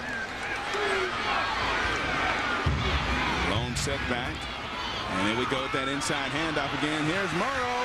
Morrow trying to get the corner, and he's hog-tied down at the 10-yard line. But that is field goal range right now, and first down yardage for Tennessee State. 9 yards on that inside handoff. That same formation, I started telling you, hey, follow Eddie Woods, and they're going to run the ball behind Eddie Woods. He's their best blocking lineman right now, but he just happens to be a tight end, and Morrow did a good job of having the timing to follow the block. You're a pretty big guy. You played offense 6'4". How tough is it to see a little 5'7" guy? There's Eddie Woods right there. Watch this. Once a guy comes up, they're just kicking him out. And all that space for Morrow to make move, when you got a little 5'7" guy in that much space, he's going to be hard to bring down. And on first down, and there is Denard Cox, and Cox still spinning and fighting his way down to about the 5-yard line, keeping it in the middle of the hashes, just in case the drive stalls here. Time to bring in that field goal unit right now. I wouldn't even chance it. You've had some quarterback center trouble on the exchanges right now. Don't chance the fumble. Hey, go for the field goal attempt now. In case it's a box snap or something like that, you can just hold on to it and it'll be a sack. Timeout, only one timeout in overtime and in the overtime period, and Tennessee State takes one. So here, if you get a fumbled snap or something, you can fall on it and it'll still be second down, and you can go do it again. It's to Jackson State. Jackson State takes the timeout. 4 more classics to go here in our BET 25th anniversary season. We'll be in Cleveland, Ohio next week, where might need to bring a heavier jacket up to that part of the country this time of year. Savannah State and Morgan State. New York Urban League Classic. Morgan State again against Hampton. We'll see the Pirates once again. The Circle City Classic, A&T, North Carolina A&T and Tennessee State. And then Tuskegee Morehouse Classic in Columbus, Georgia. Morehouse and Tuskegee. Great scheduled games. Looking forward to, hopefully all of them can live up to the expectations that we've had of this game. Coming in here 2 years in a row, coming down to the last second here. And I think both those teams will. We get to see the defending. And they are still dancing. They're still grooving. We get to see the defending Black College national champions again, Hampton. Hampton is rolling. They're off to a 2-0 start after beating the Howard University Bison today. Hurts me to say that, but Howard had a 12-0 lead on him. Okay, we don't have to go into details. I mean, Howard lost. I had to say something. So, 3 rushes, 20 yards, by the way, on this drive. And that is unusual. Jackson State in a timeout, and Tennessee State on the defense. Right, Tennessee State comes out, lines up, and draws a delay of game. So it'll be half the distance to the goal line, and that is just a coaching mistake there. The only reason I really wouldn't run the ball is if you're trying to kick the ball, maybe you want to move the ball to the left hash a little bit, because with this coaching angle, that's an angle kick. So they may want to just set up the ball on the left side. And there is touchdown, and that'll win it. Denard Cox goes in, and Tennessee State will go home as the Tigers with the biggest roar tonight in overtime. They win it 20-14 over Jackson State. Coach James Webster gets his first career victory as a head coach at Tennessee State University. And congratulations to him and the Tigers of Tennessee State. They defeat the Jackson State Tigers in overtime, and they continue a little streak there as he's getting the hugs from his assistants over there, Coach James Webster. And today's play of the game delivered to you by Domino's, pizza delivery experts. Get the door, it's Domino's. And there he is, Denard Cox, going into the end zone from about 2.5 yards out. And here's the reaction of the winning coach. Again, today's play of the game delivered to you by Domino's, the pizza delivery experts. Get to the door, it's Domino's. And happy faces all around for the Tennessee State Tigers as they defeat Jackson State. And we go into some extra time in the Jeep player of the game. Today's player of the game brought to you by Jeep. Trail rated capability only in a Jeep 4x4. Curtis Hayes, 16 carries, 75 yards, a 17-yard touchdown run, and a 15-yard touchdown run, all for naught for James Bell and his Jackson State team tonight, which falls to 0-2. And, came in and he had 2 questions that, coaches. One had to know his team. The other one was trying to get his team to believe in the system. And Coach Webster, I mean, we talked off camera. What a pleasant guy. I mean, when we were talking before, he's just one of the guys you want to naturally pull for and hope he has a lot of success in the OVC schedule that's coming up, because he's a class act, a gentleman, and he's excited. I mean, he's enthusiastic and, hey, come on out. And I know our players will get hyped up when they see these TV cameras, so you wish him success. And we'll definitely be seeing them along the road. Matter of fact, we'll be seeing them in Naptown, Indianapolis. National television exposure for his Tennessee State Tigers today. And it was the only lead for Tennessee State. The final score tonight, 20-14. And a reminder, next week we'll be in Cleveland, Ohio for the Ohio Football Classic, featuring Morgan State and Savannah State. Our broadcast time here on BET is 7:30 p.m. Eastern Time. So our coverage of the Classics in this 25th anniversary season continues from Cleveland, Savannah State, and Morgan State next week. And this was a classic game. We went into sudden victory over time, and Jackson State, an opportunity to strike first, wasn't able to do it. Turned the ball over on downs. No confidence in the kicking game from 47, 48 yards. And then Tennessee State gets it back, smartly runs it right down the field. 4 plays, they get a touchdown. And this is where the great coaches step up to the lead, because both of these teams could have played better, could have won this game without having to go to overtime. So there's a lot of stuff they can learn from. Very close to evenly matched teams, but they both made a lot of mistakes where they could have both just as easily gone home with the loss. But I think the fact is that, one team's got to win, one team's got to go home. So in this case, you got to think that for Jackson State under the James Bell era, they just haven't been getting those breaks for the past 3 years. A couple bitter pills to swallow for Jackson State 2 years in a row. They give up the winning touchdown with 8 seconds to go last year in the Southern Heritage Classic, and in sudden victory overtime, they give up the winning touchdown to Denard Cox this year. So they'll go back and make the trip 2.5 hours to Jackson, Mississippi, a little bit dejected tonight, but James Bell's team and that philosophy still kind of going strong here, and hopefully they can improve for their fans at Jackson State. For Joe Torre and Jay Walker, I'm Eric Clemens saying so long from the Southern Heritage Classic, where the final score is Tennessee State 20, Jackson State 14. Next week, it's Morgan State versus Savannah State in the Ohio Football Classic. You've been watching Black College Football on BET. Thanks so much for being with us, everybody. Have a great night.